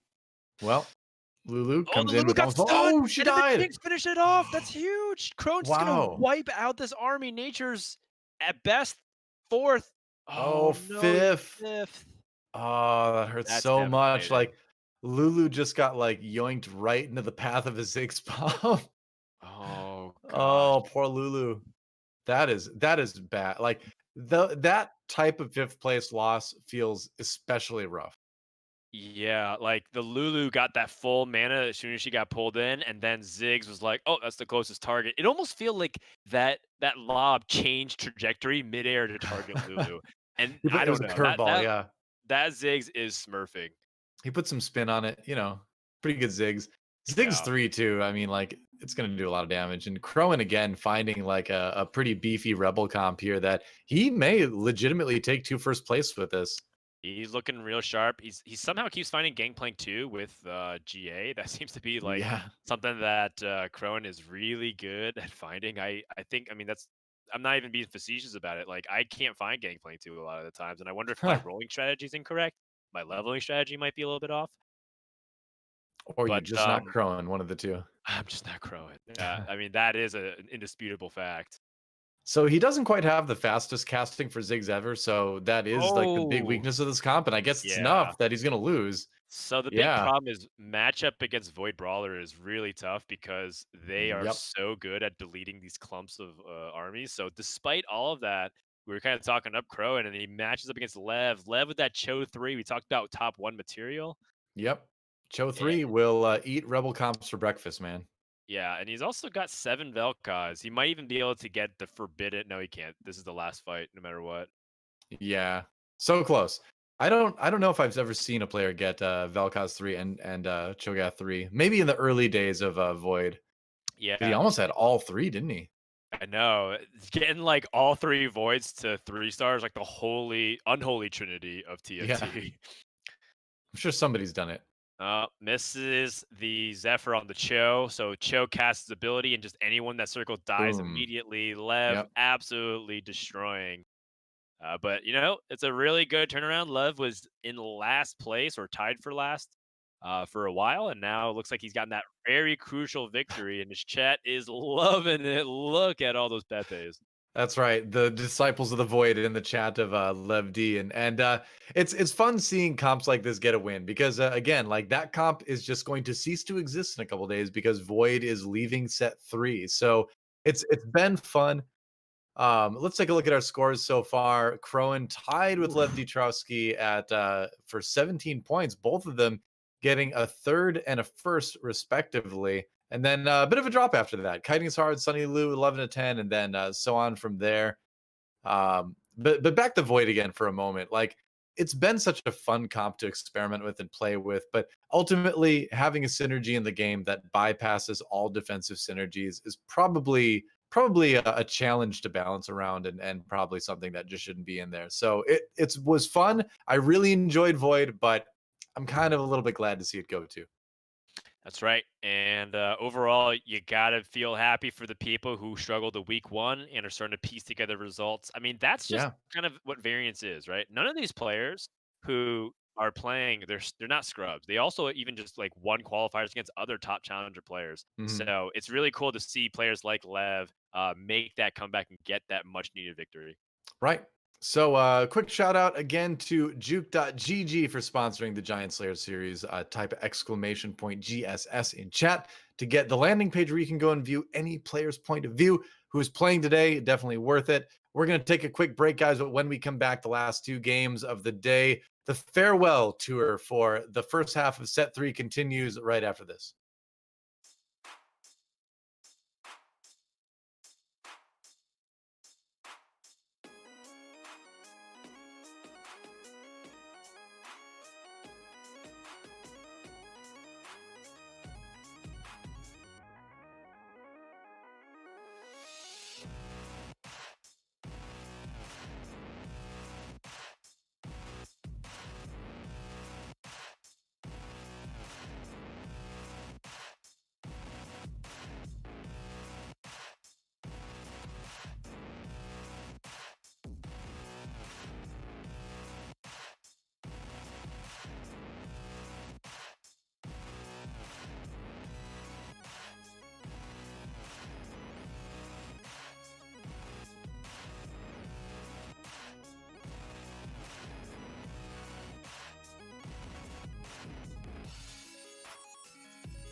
Welcome back to the Giant Slayer series, season 2 with DoA and Frodan, brought to you by juke.gg. We've got a couple more games before we finish out the day, but we've had some pretty exciting stuff so far. We had a Ziggs Rebels comp piloted by C9 Khroen win game number 1, and then in game number 2, we had a Void take the win as well, piloted by Lev D Trotskij. And funny enough, both of those two players took a third place in the other game that they played, so they are tied for number 1 at 17. But what do you think about the results so far today, Frodan? Yeah, I think that Crowan's done really well, and that's not surprising. I think he comes in as one of the most consistent tournament performers. Mm, Does that mean that we can just already declare him the winner? Definitely not. I think there's a lot of more TFT to play before we can crown somebody as like the clear front runner from this group. right. I do think that like Lev performing well is just like really nice to see because I think he struggled a lot in week one, and there could be several factors. One, different time zones, different ping makes it a little bit trickier to micro and late game scenarios, Hmm. or just maybe just like bad luck and variance. Overall, you do want to see the standings to be a little bit closer because I think that having a couple players separate themselves is really cool, but it's definitely not reflective of the skill because I think a lot of viewers would write off certain players when they Sure. don't see them performing well in. Well, the time zone thing you mentioned is very real as well. Like I was talking to Gunmay last week or 2 weeks ago, and he was saying he was changing his whole sleeping schedule so that he could play more tournaments on NA time and just do better in situations like this. So I'm sure all of our EU representatives are definitely feeling it as we go into our third game, and it is a treasure trove galaxy, our first special galaxy of the day. That's right. Treasure Trove is beloved by most players. I would say that there's definitely some people who say, Treasure Trove is kind of like, a little crazy at times. Maybe it's a little bit too chaotic with how many item components you get. But for the most part, I think Certainly can be. people like Treasure Trove. It's my favorite galaxy for sure. Yeah, I really enjoy it. It's just fun because everybody is challenged in the same way in terms of you get a lot of different item components and you get so many that it really is on you to build the best stuff for what you're going for. If you end up with quote unquote bad items at the end of Treasure Trove, I really feel like it's hard to blame anyone but yourself. Fair enough. I mean, Treasure Trove is also like a really good galaxy for certain compositions that want to itemize multiple carries, and like you Right. need to have like a lot of tiers, for example. So I think this is a good galaxy once again for kind of rebel rerolls or to get 6-3.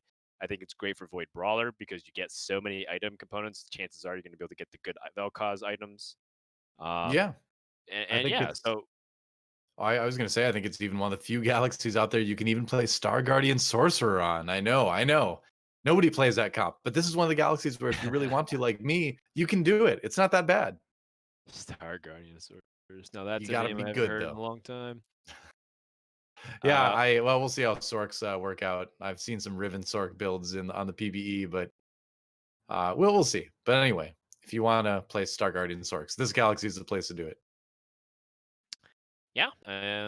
Another galaxy that, sorry, another composition that you can play on Treasure Trove reliably as well, in my opinion, is Space Jam because Oh you do yeah, get definitely. so many components and like, part of what makes that composition really go is the early game itemization on Darius. He does end Mhm. up just passing this Darius because, I mean, maybe he doesn't have enough incentive to play it. He's also got four components, so I think he's guaranteed all gold from here. He's got some interesting sniper items. You could go for something like the Deathblade Runins, Ooh. which is maybe a possibility. We'll see. Oh, Yeah, he does yeah. find the Oh, Caitlyn yeah. too. Hmm. Shen 2, he has Yeah, Raya as well. Uh, I'm feeling snipers a little bit here, and yeah, he's gonna load up the Deathblade on the Caitlyn, and I wonder if you maybe sell and go to 4 here so that you can get yourself a stronger win streak. But this is a situation where you probably just want to wait and see if you win, yeah, and then decide if you want to level from there. He's gonna do it though. I Okay, like it. yeah, I I think that's like fine. it. Sniper Vanguard's very solid right now, especially if get that early game Death Blade. You can most likely get that Ruins Hurricane like you're talking about, and then eventually Hmm. transfer over to Jin. Yep, Shen absolutely. 2 is kind of nuts, though. He is, in my opinion, one of the best frontliners from start to finish in the game. Many frontliners tend to just fall off as the game develops, like Poppy, for example, or other Vanguards, even Jace. I Sure. don't think Shen falls off at all. He's just so consistently good at what he does. Well, you kind of know what you're getting with Shen every round, right? Where like he's gonna last a certain amount of time just because of that ultimate in most cases. Whereas other carries, like you mentioned, the Poppy and the Jace, like sometimes they can live a long time, sometimes they just get bursted too. Whereas Shen is always going to be there for at least a little while, which does make him nice to be able to fit It in from time to does. time.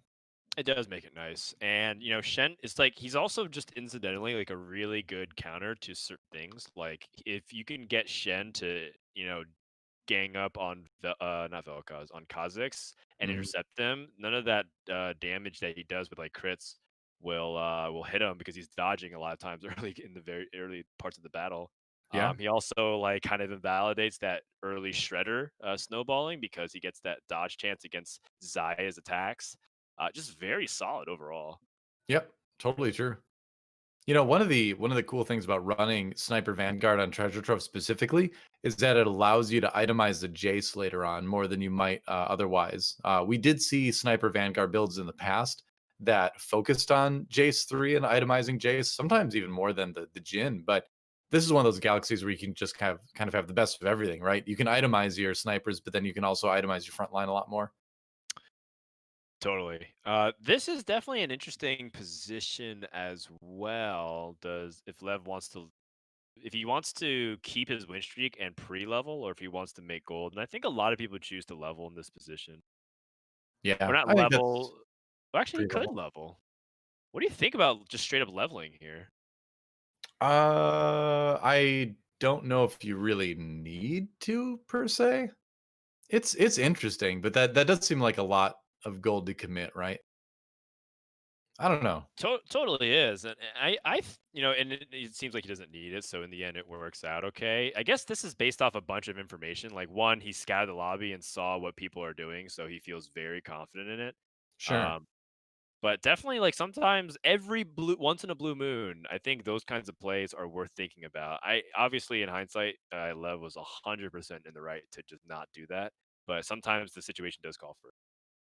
Yeah, not opting to pre-level though, that's kind of interesting. It seems like it's become kind of standard, even if you do give up a little bit of interest gold with it. But valuing the interest gold this time, see what the item he ends up with is. He doesn't get much of a choice here, but actually, there's some pretty good stuff lasting to the end of this carousel here. Wow, Yeah, the sword, glove and the cloak. sword. Yeah, probably wants to Rod cloak is at this. probably the best Well, here. oh, okay, all right.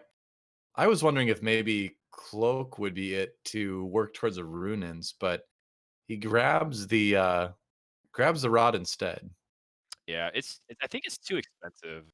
Just what it is. I think if you Hmm, get a cloak on a one cost, you're just giving up a lot of potential interest gold later on. And you're likely going to pick up a single cloak in a treasure trove. So I think he'll be probably true. Looks like there is an interesting start for kiting as hard here. He does have the start with the Kazakhs that's a little bit different from the usual. oh yeah. The pretty common one is going to be RFC Infinity Edge GA. You can, I suppose, substitute the Death Blade, but it's probably not quite as good. But he can always transition out of this as well. He's definitely not locked into Kazakhs at all.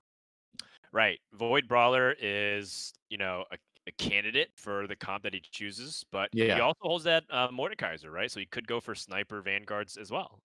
Yep. Totally open to both, and that's definitely a mark of a skilled player, just like keeping their options open in a situation like this. Yeah, at this point in the game, you Yeah. really do have to save a couple units on your bench to pivot. Oh wow, there's a Jace. Yeah, his Suddenly eco is the also kind of nutty. Like yeah, being at 30, like almost 40 gold if he really wanted to. This before he hits the Krugs, that's super good. yeah, suddenly too, Sniper Vanguard is looking a little bit more appealing with that early Jace. But this is another one of those advantages you get from Treasure Trove, which is where you do have access to a lot more gold. And there's a couple different ways to approach that. One is just level and put in stronger stuff if you find the synergies. Another one is just to save it, and get up to Right. 50 gold really fast. It's true. You can also kind of evaluate it as you can choose to play a little bit more risky in terms of your gold and ecoing because you do tend to get a little bit more gold as well during treasure trove compared to other galaxies. Right. So, for example, it's not super important for kiting to eco here because chances are he's going to get some gold stuff as well as the game develops. Another Twisted Fate. So we can play Hmm. Twisted Fate 3, or actually, you can even just make Twisted Fate 2 an item holder for Vel'Koz and then transfer those items and play two Twisted Fates. That's always fun. Yeah, I mean, you definitely don't need a Twisted Fate 3 to make Void Brawler work. If you can get it, great. But I think you almost certainly want to just not do TF3 this game and then just be ready to move that tier off of the first TF2 whenever you pick up the Vel'Koz. So yeah, this is looking a lot like just Void Brawler unless something changes very drastically in the next minute or two. Well, I mean, in Oh, Treasure Trove, this huh. is a game Whoa. where you could end up itemizing a Twisted Fate 3 because you get so many uh excess items. Well, having to move over to you need there. We will check in later with our Void aspiring player in the future here. Meanwhile, looking what you need's got going on, he is looking to kind of work with cybernetics for the moment while he decides what Yeah, to run. the game just kind of seems to have, I hope kiting is okay with his internet, but it looks like his Yeah. internet maybe just have a little bit of a breakdown connection, not a big deal. But just to kind of finish the thought real quick, what we're saying is that Treasure Trove is a game where you could have itemized TF. I think that's totally valid. So we'll see how things continue to shake out. You need not playing Shredder, and it looks like he's off the Shredder train, which I think is justified, given that Yep. Shredder hasn't been performing very well. A pretty interesting decision to make a QSS.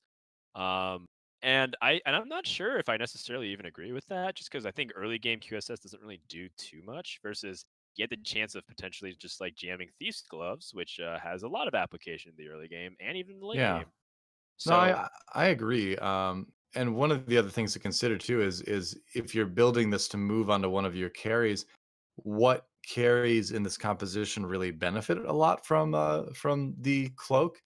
And because a lot of times you'll want the GA on Aurelia or you want the GA on Kale, which is some of the common carries that a cyber start turns into. So your QSS is in a little bit of an awkward place in that it's not stock on a lot of the carries that this goes towards, you know? yeah, I would say that like it's just something that you don't traditionally see. It seems like he very much is convinced that he wants to use his QSS on as a defensive item for his carry, and then just kind of use these cybernetics as item holders until you find units like Jinx or in Most Fortune later on. Mhm. It's pretty committal. I think that's another thing too, is that if he doesn't find it and he's contested and he gets like a 1-star Jinx for the rest of the game because it's just falling into place, he Right. might be in trouble. Yeah, definitely might be. He's starting to lose some serious HP, dropping below 80 with that round as well. Quick update with kiting his heart as well. He just had like a little quick hiccup in his internet apparently, and he's back. So no worries there. He's still Wow. in the game. Early Kale. That's tempting to think about, especially since Yeah, you have QSS. And again, QSS isn't the best defensive item, but it's, reasonable. Totally you great. You could. can still corner stuff. Yeah, you could also give up something like Vanguard for Blade Master, which might be stronger overall since your Leona still has the extra stats from being cybernetic. Consider it anyway. Yeah, yeah, yeah. I think that the one thing that I'm hesitant to give up is frontline because you have plenty with your backline having Kale. So I think yeah, like Vanguard or Cybernetic or something would have to go. But for now, it looks like he's just gonna hold on to this KO one, see if he can win the fight and then sell to make gold and then put in Kale at 7. Yeah, I mean, red buff Lucian with the cybernetics buff is still always a good thing. Kind of unlucky that he hasn't hit the second Lucian yet, Yeah. or Oh Lucian my 2 god, rather. a Oh Kale wow, with a rod. I don't know if he's gonna be able to get that. seems unlikely, but that's pretty perfect. Wait, Jin with a sword, That Kale with a also. rod. Even Wukong with the glove, I actually like jamming these gloves a lot on Wukong. I think that's I super mean, useful. Jace with the rod is good too. That can turn into an ionic spark. There's a lot of good champ Rumble item with the combinations. with a glove, it could go into QSS? Nah. Yeah, Ezreal with a bow that could be it could be sold, and then you could put the bow on something else. Everything else though, some good combos there. Messing around. But yeah, looks like that second glove gives some flexibility here. Again, I don't mind just kind of jamming Thieves Gloves. Yeah, onto totally. Kale. I don't think it's the best thing you could do, but it's very serviceable. I You think it's need in a spike. Yeah. Yeah, you need it also in a pretty interesting situation where he wants to consider leveling versus not. All right. Yeah, I agree with this totally. Yep. I like it. He did level so he could put in the Kale, got the Thieves Gloves on her, and will hopefully for his sake not run into infiltrators. Although the Frozen Heart does make this positioning a little bit safer.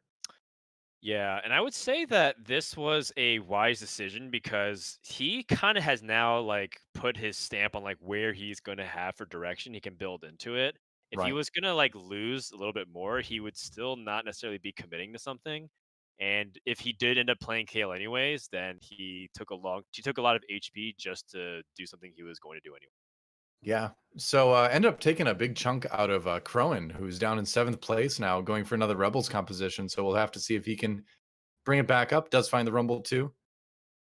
Yeah. That's some interesting items on the Poppy there. I think that's going to be a mech later.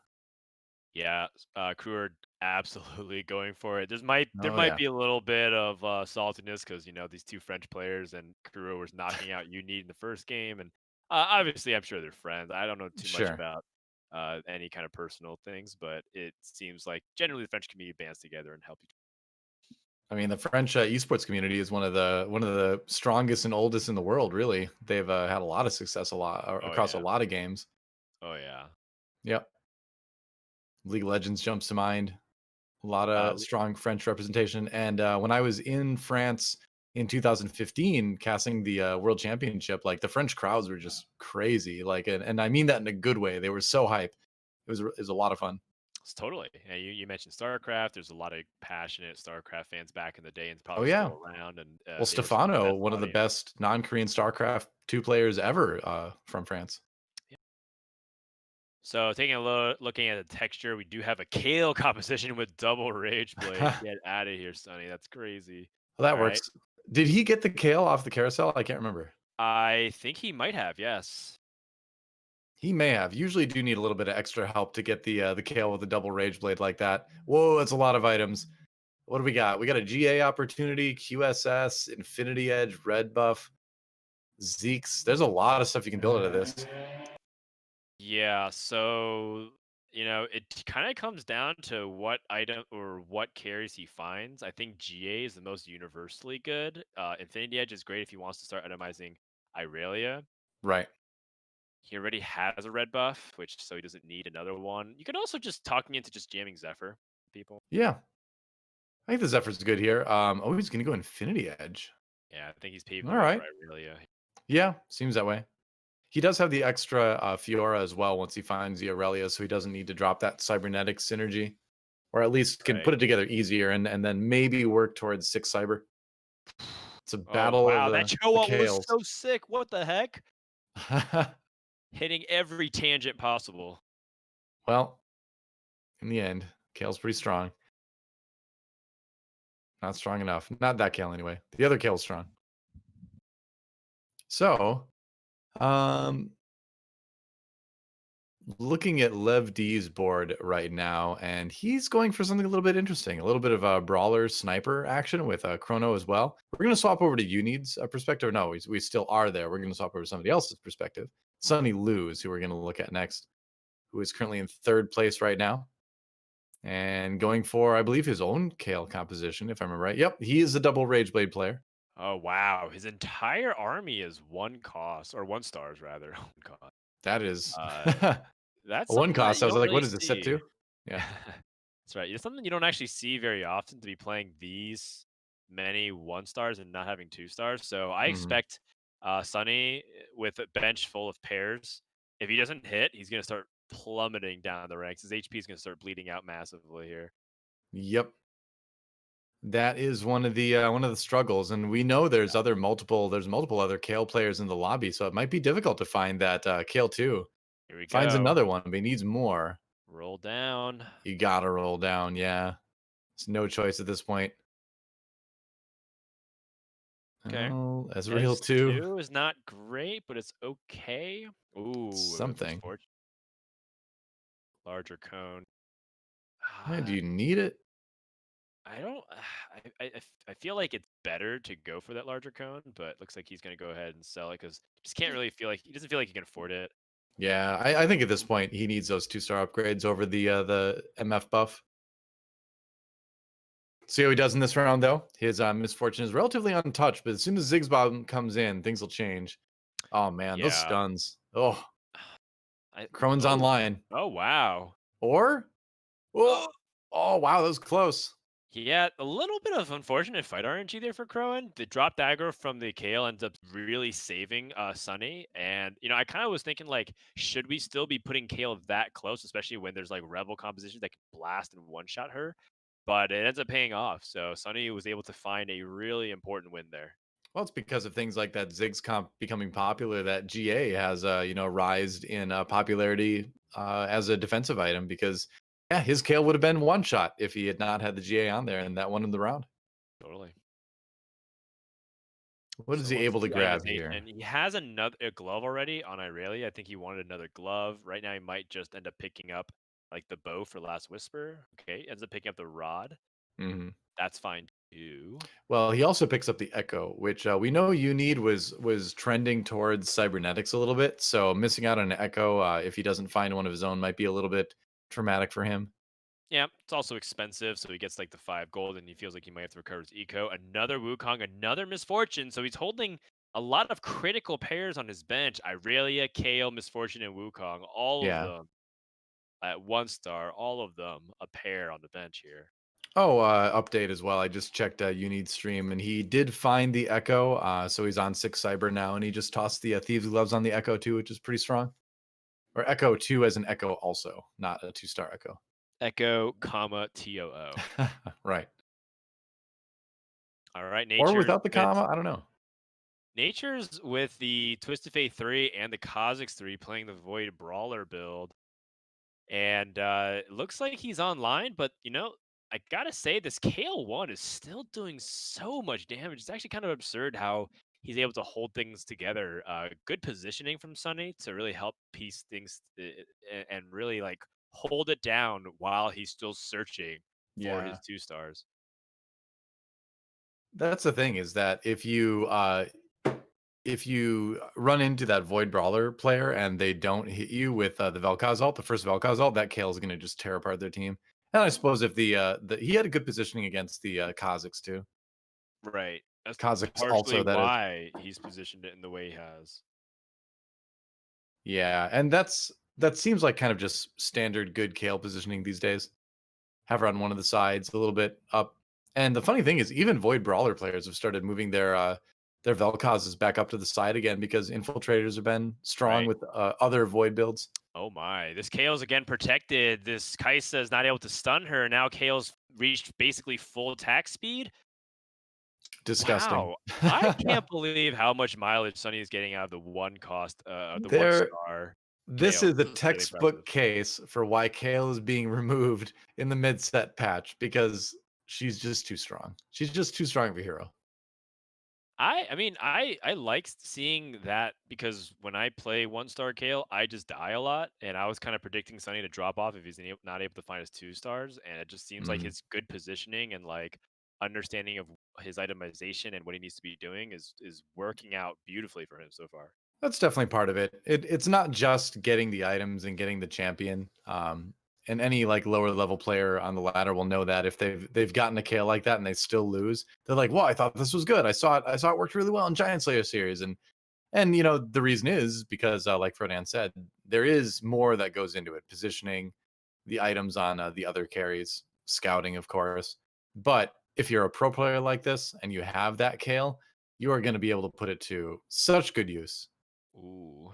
These gloves for Irelia if he wants it, and then he could put Death Cap onto Misfortune. That looks pretty solid to me. Let's see his roll down here. Looking for a 2 star anything. Right. What about I guess, here's the thing. I would maybe advocate for Morello's on MF. And then but then again, if you do go Death Cap, you can also Oh, go Zero Portal on one of your tanks too, which is really, really good. Oh, finds the MF too. Yeah, you could Interesting. also convince me Demo Spat might be okay on Misfortune, and then you just end up playing. Yeah.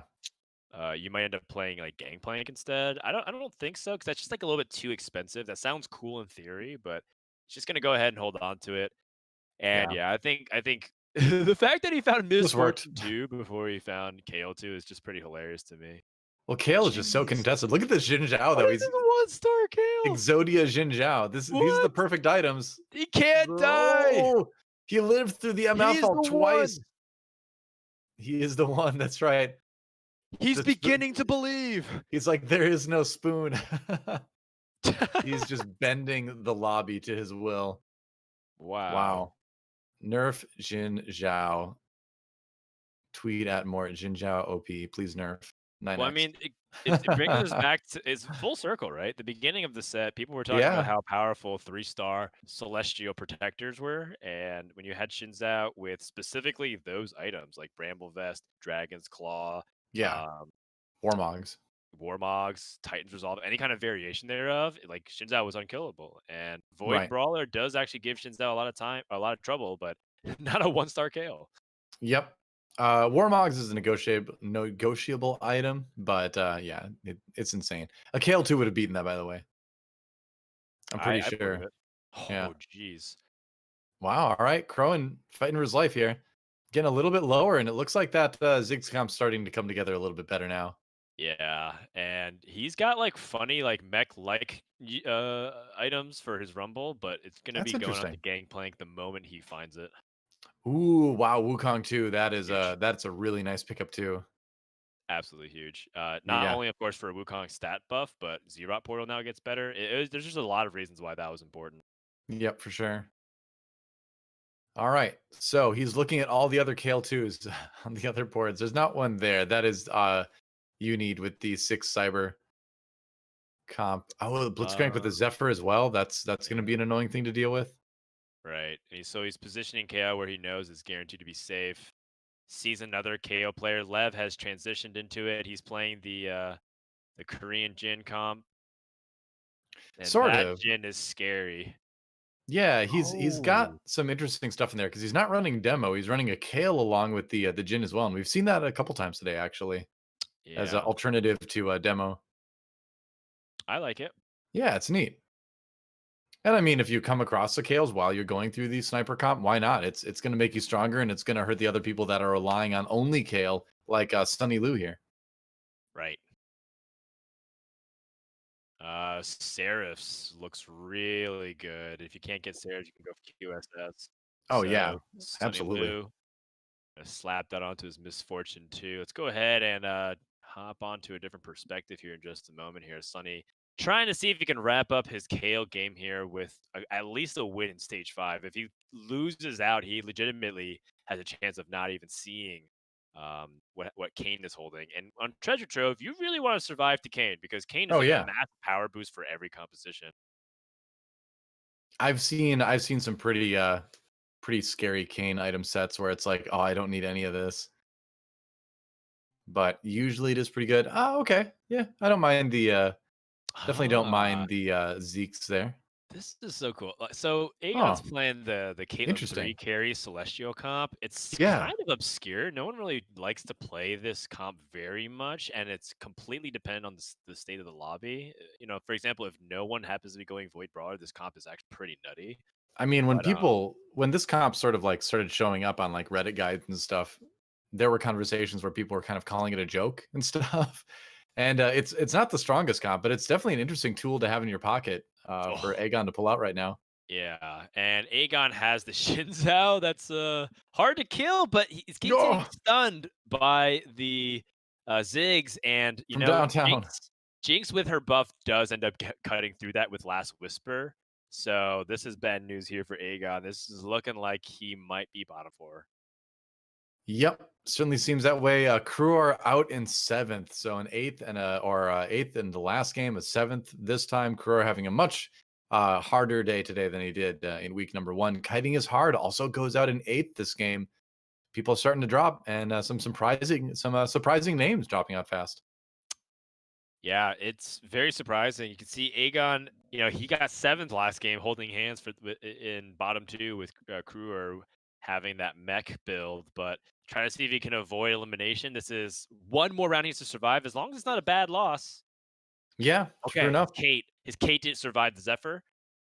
Sunny Lu found his kale too. That's a scary prospect with the double rage blade. Caitlyn though loading up a shot here in the moment. Oh, got slowed down Oh, the Kate targets the Kale and shuts it down for a little bit, and this is just long maybe enough. death for Sunny. Oh, Okay. 4 HP. Okay, still alive for the moment. So nobody dropping out that round, and All Agon right. able to move up to third. It's really tight between third and sixth right now. Moment of truth. Find some Huh? pretty decent items for Caitlyn. Rage Blade is obviously really good. You don't need RFC on a sniper, Probably not. No. but RFC is surprisingly really useful on certain like champions like Cassidon, because it can be like used to get him reach so he can mana read from any position. Or I guess Thresh would also be a good candidate to Yeah, be I kind of holding like him. it with Thresh to guarantee him more pulls by just putting him in a safer place on your board. It's Yeah. kind of neat. I'm down with it. Still kind of a tricky situation here for Aegon. Hmm.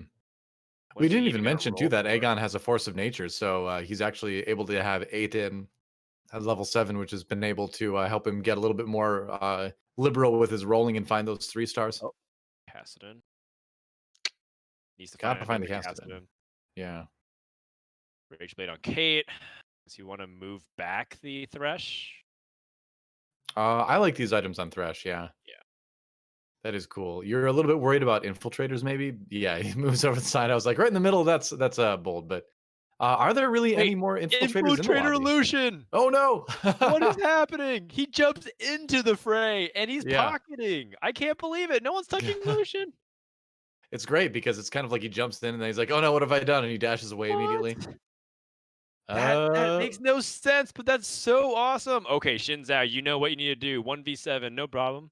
I think Oh, there were other lobbies where maybe he could do that. Not this time. And Aegon knocked out in fourth. At least he lived long enough to hit top 4. that's We're gonna right. jump in now with Lev D Trotskij as we take a look at his composition here. And yeah, he's got some snipers going on, blade masters, a little bit of everything, but mostly kind of powering up that kale carry.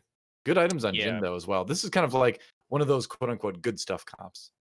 Yeah, it's kind of what we were talking about earlier, which is you just basically have a secondary carry besides Kale. And, Right. Irelia is actually just more of a tank in this role with Titan's Resolve and Red Buff. And so you're hoping that Jin can help get a lot of damage from the backline. Two Zephyrs, though, pop up both those snipers. Is that going to make the impact? Yeah, there's a lot of red on that board that Lev D Trotskij is looking at right now. Echo comes through, and it looks like the Zephyrs are going to do it. Denied so much damage from his snipers. Oh my Wait, what? gosh!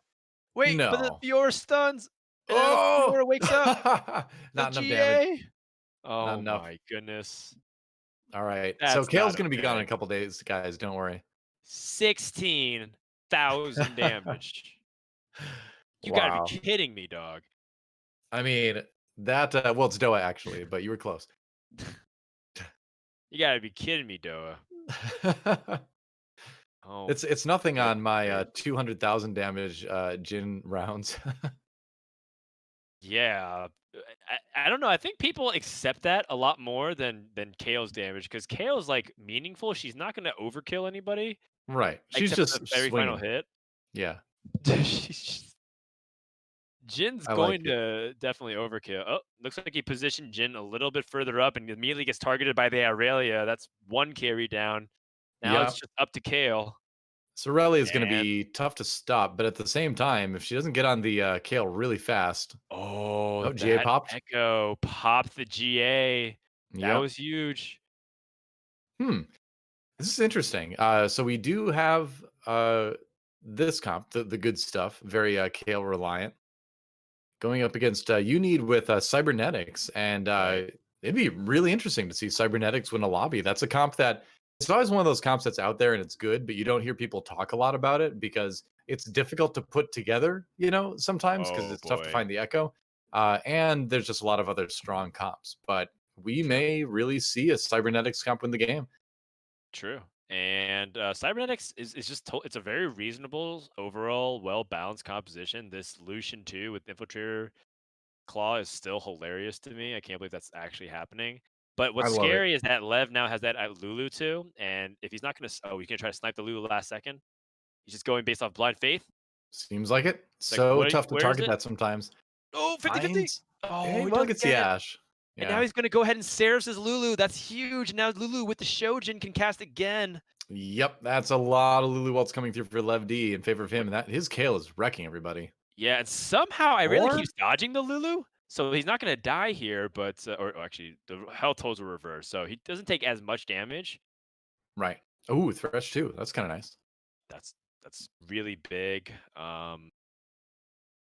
He needs to curate his bench a little bit better now because Kales aren't really gonna be good pulls.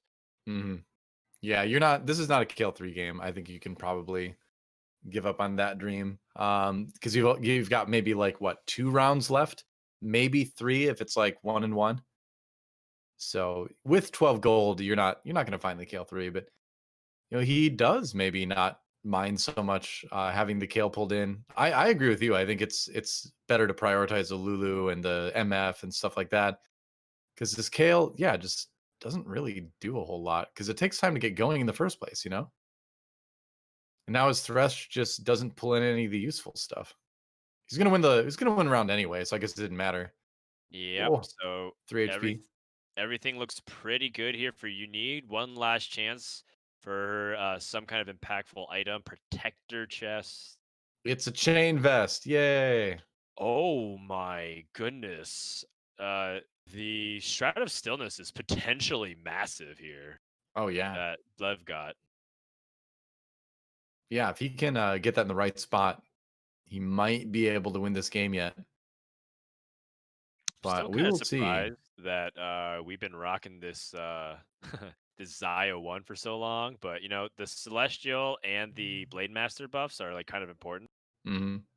Oh, he finds a Nikos as well. Kale Okay. too. All right, maybe. Nah. All right. I mean, you can pull into Kale 2. I guess it's better than a Kale 1, but I don't know. I'm still Uh, Wukong 2 is nice. I'm still a little bit leery about pulling into Kale with Interesting. Thresh, but It's interesting. there's a reason why he's the one playing in this and I'm not. So Oh, it's certainly an interesting thought, food for thought, and he knows that the Shroud is coming, so he's going to try to go ahead and swap things to the last second. He is lining things up in a very nice column, though. And remember, Lev can just choose to put this on the Misfortune right now. yep, sure does. Oh, Shroud some pretty important targets there. yeah, that's right. He ends up going for the front line just to disable that, and now this Lulu is popping off, but the Echo is doing major damage. Holy cow! Yeah, this Kale in the back though. Can it burn down the Echo? No, the Aurelia is there to finish it off. And And that's it. Unid is gonna win the game. Yeah, Game 3. Cybernetics able to get over the hub. What do you think about that? Cool. I think it's great. I mean, it's a comp that I have always been. I'll just be straight up. Like I have never been a good enough TFT player to play cybernetics well. But it is cool to see it work out once in a while. And like I mentioned during the game too, it's a comp that kind of gets forgotten a little bit because it is tougher to play into the late game because of the reliance on hitting Echo in a lot of cases. And there's just so much other really strong, appealing stuff right now that it gets swept under the rug sometimes. But it's cool to see you need pull it out and get a win with it. Yeah, that's right. So Cybernetics winning a lobby. You saw Rebels winning a lobby. There's some pretty good diversity right now happening. Yep. Right now in these lobbies that we have for the last patch here before the mid-set expansion. Overall, I think Cybernetics is very underrated as a composition. I think people say because you want to like itemize a few of the individuals of it that it's not nearly as good. But one Mhm. player that I've been watching actually utilize Cybernetics really well is Grand Vice, and he's still like getting a lot of consistent firsts, just playing straight up Cybernetics at times. And I think that people might be thinking too much about all these reroll compositions, forgetting that good old Cybernetics is sometimes good. Well, especially on a galaxy like Treasure Trove as well, where you're going to be able to itemize more. I mean, cybernetics is a comp that survives on itemization, and that is the best galaxy for that. So, yeah, it's specifically a good place for Yeah. that comp in general. But check this out, Khroen with another third place, 24 points for him. But Lev D Trotskij having a great day today, way better than his first day in Giant Slayer series. So as far as players that are coming up the standings, that is definitely him above everyone else so far. But Yeah. players like Crvor having a pretty good first week, really struggling here in week two. It's going to be the last weekend that he can play Mech Infiltrator anyway. But even if he could play it more, might be time to kind of like shift away from forcing that every game. Yeah. Crewer getting 6 points is pretty indicative of like, basically you can't just force mech right now every single time. Not even the hardest of forcers for mech players, like Kiyun plays mech every game.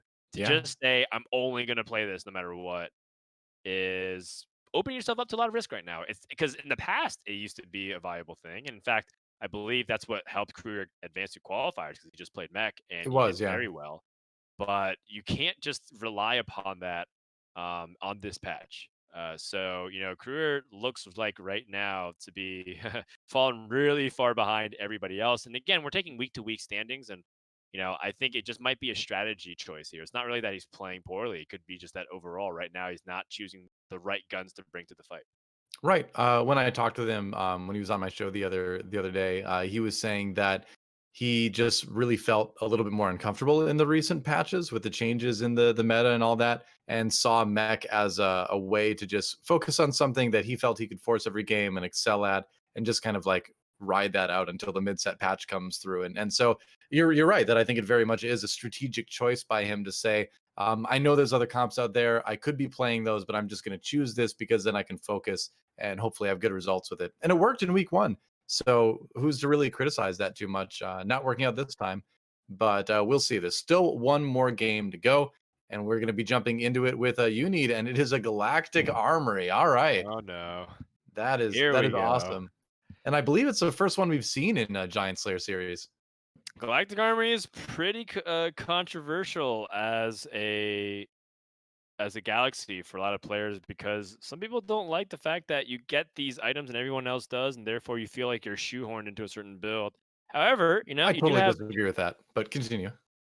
Yeah, I was gonna say that there's a lot of people that believe that you can totally go ahead and just like take advantage of that. Like if everyone gets a Morellonomicon and a Seraphs, you can go ahead and like capitalize on what Void Brawlers might be weak to, Hmm. for example. Or some people might say like, oh, this might be an opportunity to play like Mech and feel like I have a good chance to, capitalize on that. Right. But with Swordbreaker and Bloodthirster, what does your mind go to, Doa?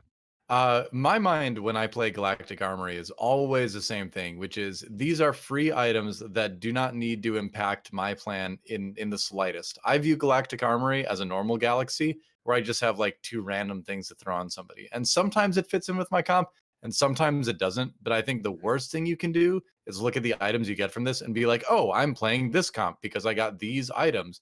Because there's going to be at least three or four other people in your lobby that are thinking the same thing. So my best advice for this galaxy is treat it like a normal galaxy and treat the items as afterthoughts, honestly. And especially when you end up with a bloodthirster and a sword breaker, it's pretty easy to do that. So I think we're going to see this played pretty much like a normal galaxy.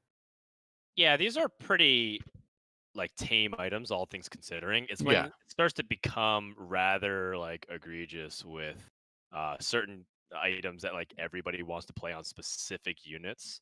Mhm. Swordbreaker is pretty open. You could choose to put it on like a frontliner just to disable certain people and keep them tankier. Go ahead and play blasters, for example. So that way you can apply Swordbreaker debuffs on multiple targets. Well, let's do a thought experiment. What if you get Last Whisper and Infinity Edge for your Galactic Armory items? Well, I probably play blasters at that point because then like you can just throw this swordbreaker onto a second blaster that isn't Jinx, and then just give Jinx those items. Mhm. That's like one option you can do. You can also just play Aurelia and just like put one item on each cybernetic. Totally fine. Right. So I think that that's kind of part of it, where you think right away if somebody sees that you're like, oh well, what about Shredder? What about Brawler? So I suppose that's maybe that's a bad example because you can use that in a bunch of different comps. But what if it's what if it is Seraphs and Morellos? Well, so here's the thing, though. Like, I totally get what you're saying, which is, and if anything, I'm a proponent of that. Like, don't necessarily just do what everyone else is doing. But Galactic Army sometimes is like you're not you're supposed to play certain compositions when you get certain items. And like you choosing not to just because you feel like other people might be intentionally throwing away percentage points. So I think it's a balance, right? Because Maybe. the thing is, if 7 people in the lobby say that, then you're giving the one person who's like, well, I'm just going to play the baseline strategy. You're giving that player like a really easy guaranteed top four, maybe even top Well, three. there's more to it. Like you do actually have to scout and see what people are playing, and that is going to be part of the decision. If nobody's playing like the obvious comp, Right. then feel free.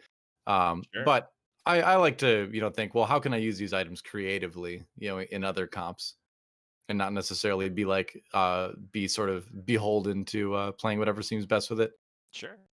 Yeah, That makes a it's lot of an sense. interesting armory though, and like just our conversation right now kind of shows you the state of it too, where it can be the source of a lot of interesting conversation, Oh which is yeah, good, right? definitely.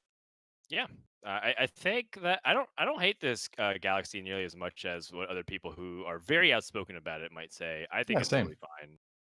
Yeah, Uh, I don't personally have a big problem with it either. oh, is he gonna go for the third Hmm. rebel? Oh, looks like he tried to go, and there might have been some ping issues at the last second. Either way, he looks Maybe. very good, being 4v3 with two stars. Yeah, I think you're still in pretty decent shape here. Getting that Lucian and able to put the items on him early is pretty strong too. I like that Yeah, he just slammed thieves gloves. His other choice was like a jeweled gauntlet. So this is going to be something that's going to be useful all game long. So why not? right.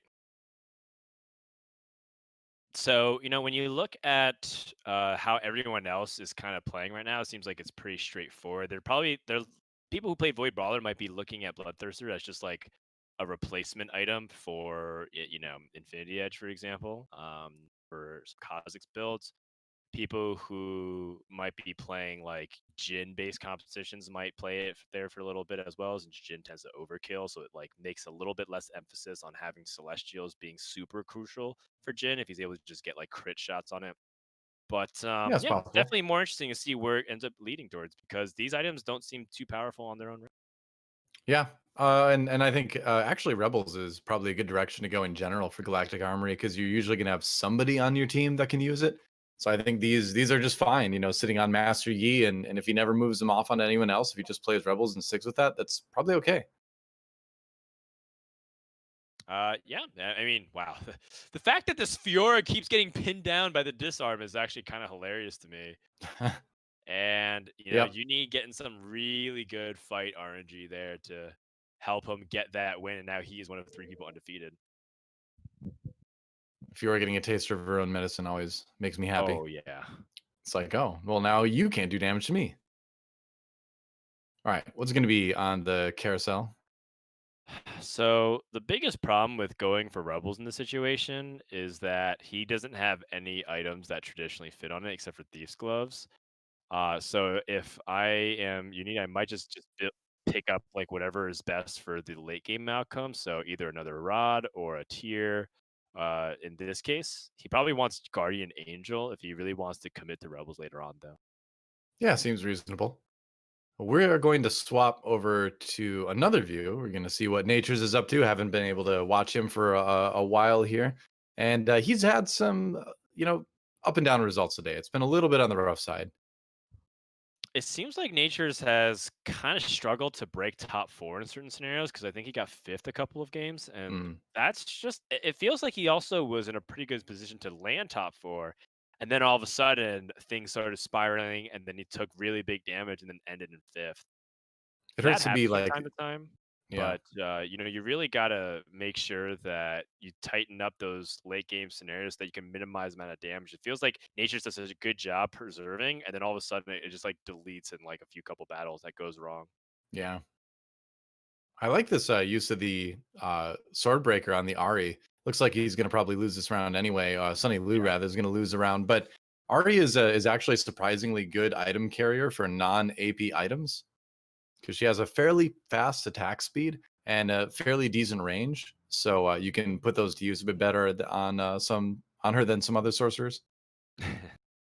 Yeah, I think like sometimes you got to improvise and Yeah. put items on people that you don't really expect. I think it's pretty clear that those who have Lucian versus those that don't seem to be doing better. So Yeah, once well, more, that's a given.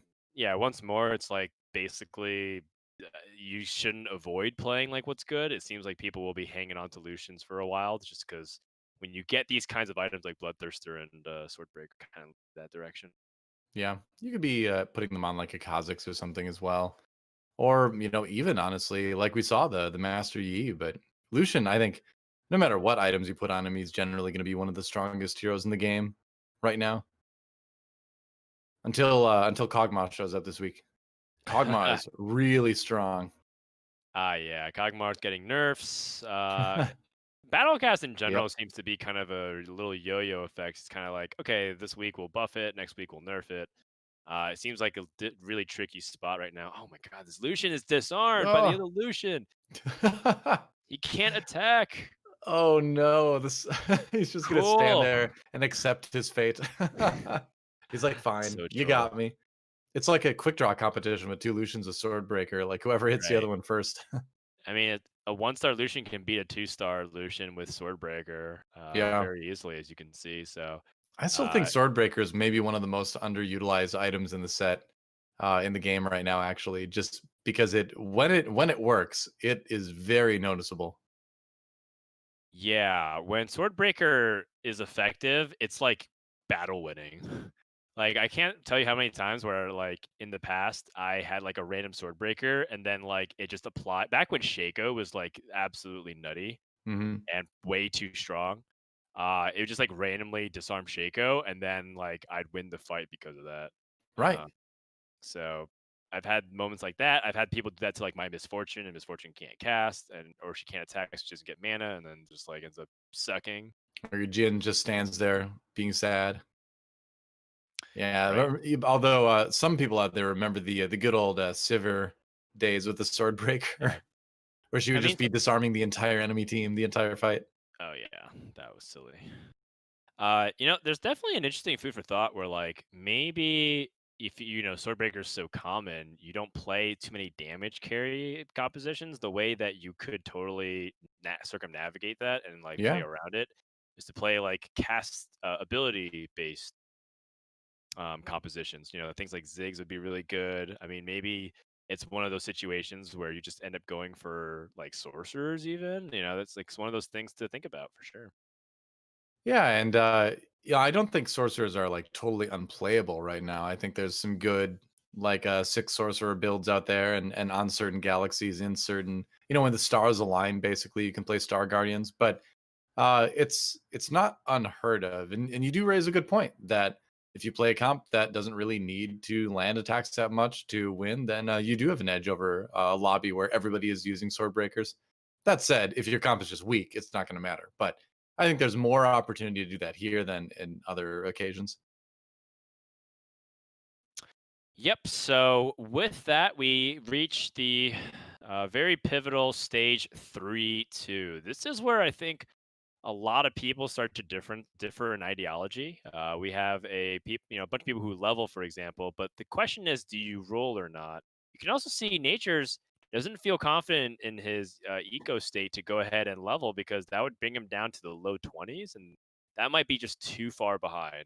For reference, Lev is a full level ahead because he's win streaking, Hmm. and Nature's has around that same amount of interest gold.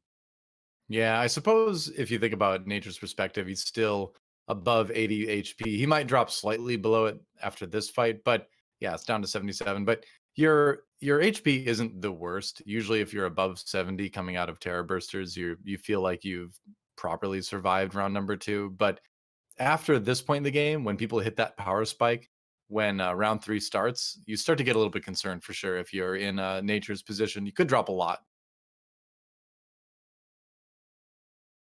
But I don't know if you level. I agree that maybe Here, it is better to just hold off on that.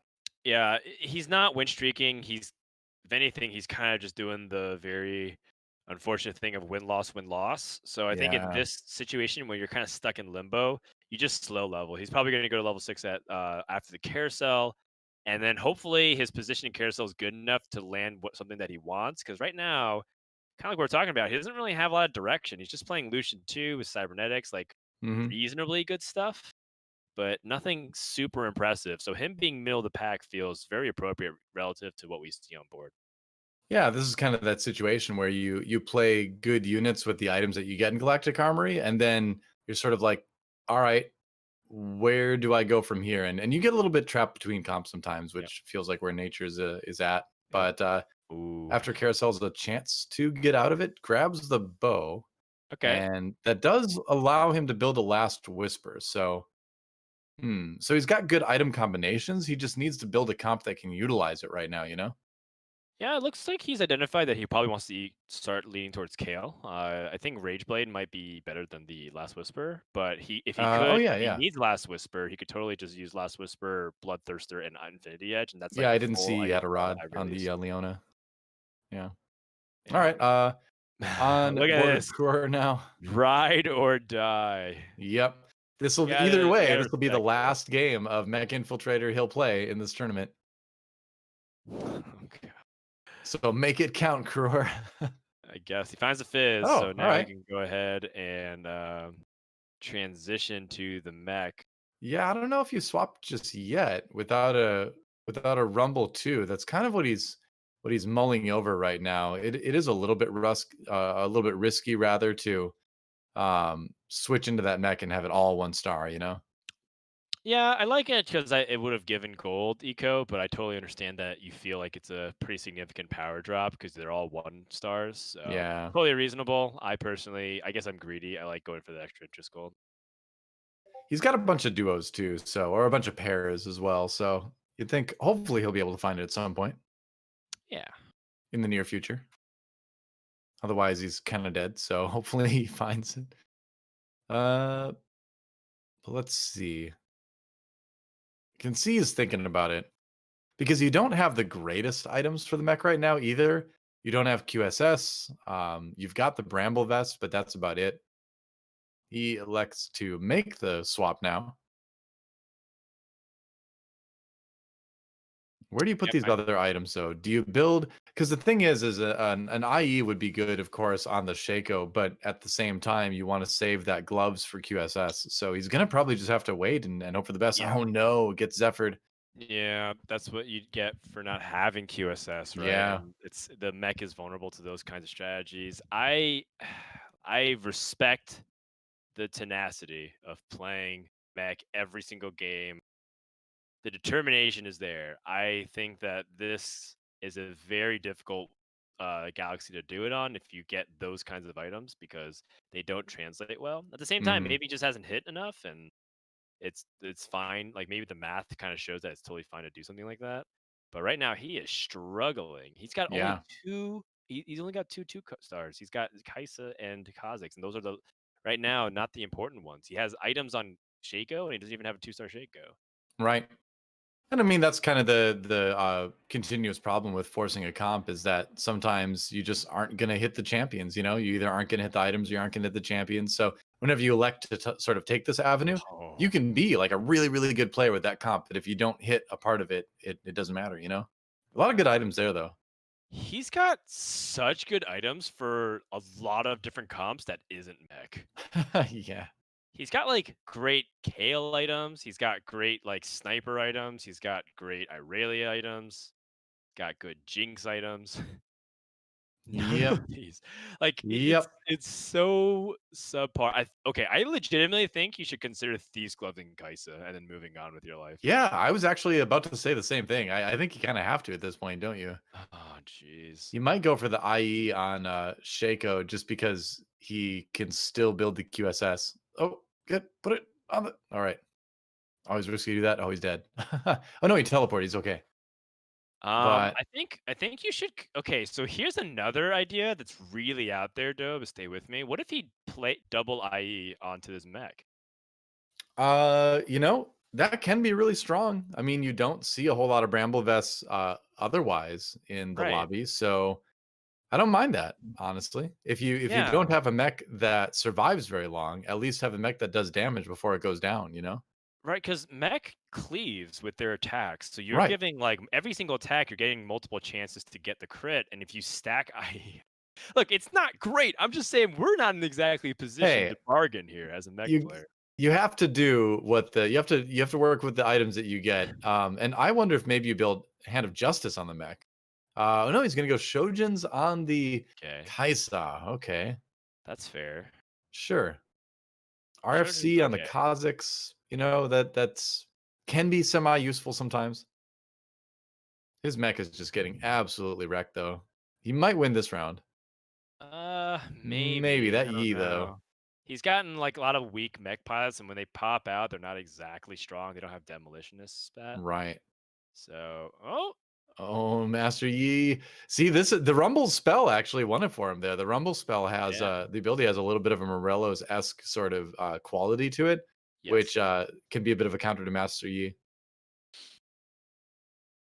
So that Oh, worked. this is what he's supposed to do. He's supposed to make Kale his secondary carry. He's supposed to put RFC onto Kale, and then put like Infinity Edge and Bloodthirster on Kale, I guess. You know, that would be stronger, but you'd have to give up all those 2 stars. Maybe you do it though. Well, I mean, you have a 1-star Shaco, for example, so I guess you Yeah, you could can move that. Yeah. replace that.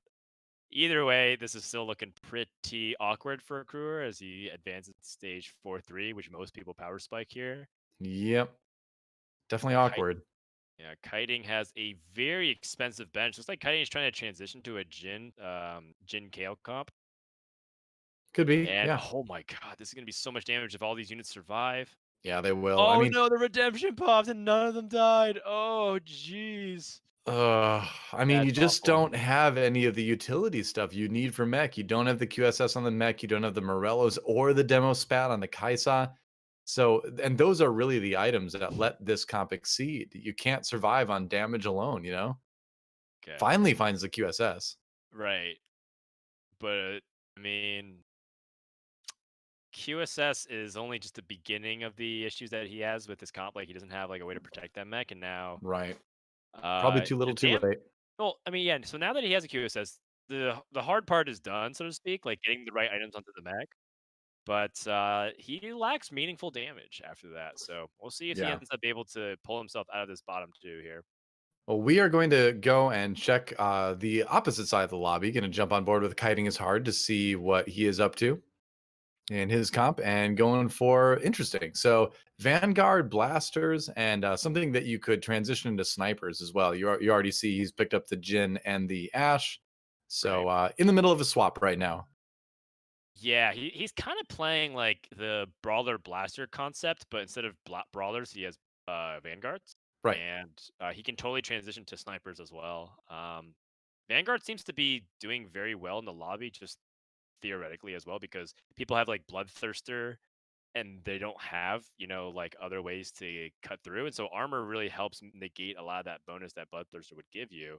So that's actually Right. a fairly clever understanding of like what he needs to do because you don't see 4 Vanguard very often. Well, looking across the lobby as well, there's not a lot of Last Whispers, if any, either. And it was really kind of the rise of Shredder and the rise of Last Whisper that led to the decline of Vanguard comps. Now he does take a loss versus Lev D there, but then again, that's a Kale. Yeah. Oh my goodness. Hmm. What a shop. Interesting. This Oh, is a so lot to think about. he could go for the quote unquote Korean Jin comp now with Jin Boom, right? Where you use Gangplank and you use Demolitionist. He'll Yeah. need to find another Demolitionist, obviously, but yeah, picks him up, and I think for very good reason. Looks good to me. Ditches the space pirates temporarily. It's not that useful. He could hold on to it for 4 space pirates. He is healthy enough to do something like that. I think his eco might just be better served to go ahead and sell that, so he does. Yeah, 4 Space Pirates would be pretty bold at this point. You love Yeah, to see for it, sure. but still. He'd also have been holding the cybernetic pairs as well, but without space pirate gold, he probably has to sell one of them in order to make gold here. Yeah, definitely. Okay. All right. This is looking like a pretty good transition opportunity for Kiting, who really needs the help. He started off strong with the top three, I believe, or second, and then he has kind of been bottom four ever since. He keeps getting given blasters though. That's a funny thing. Right.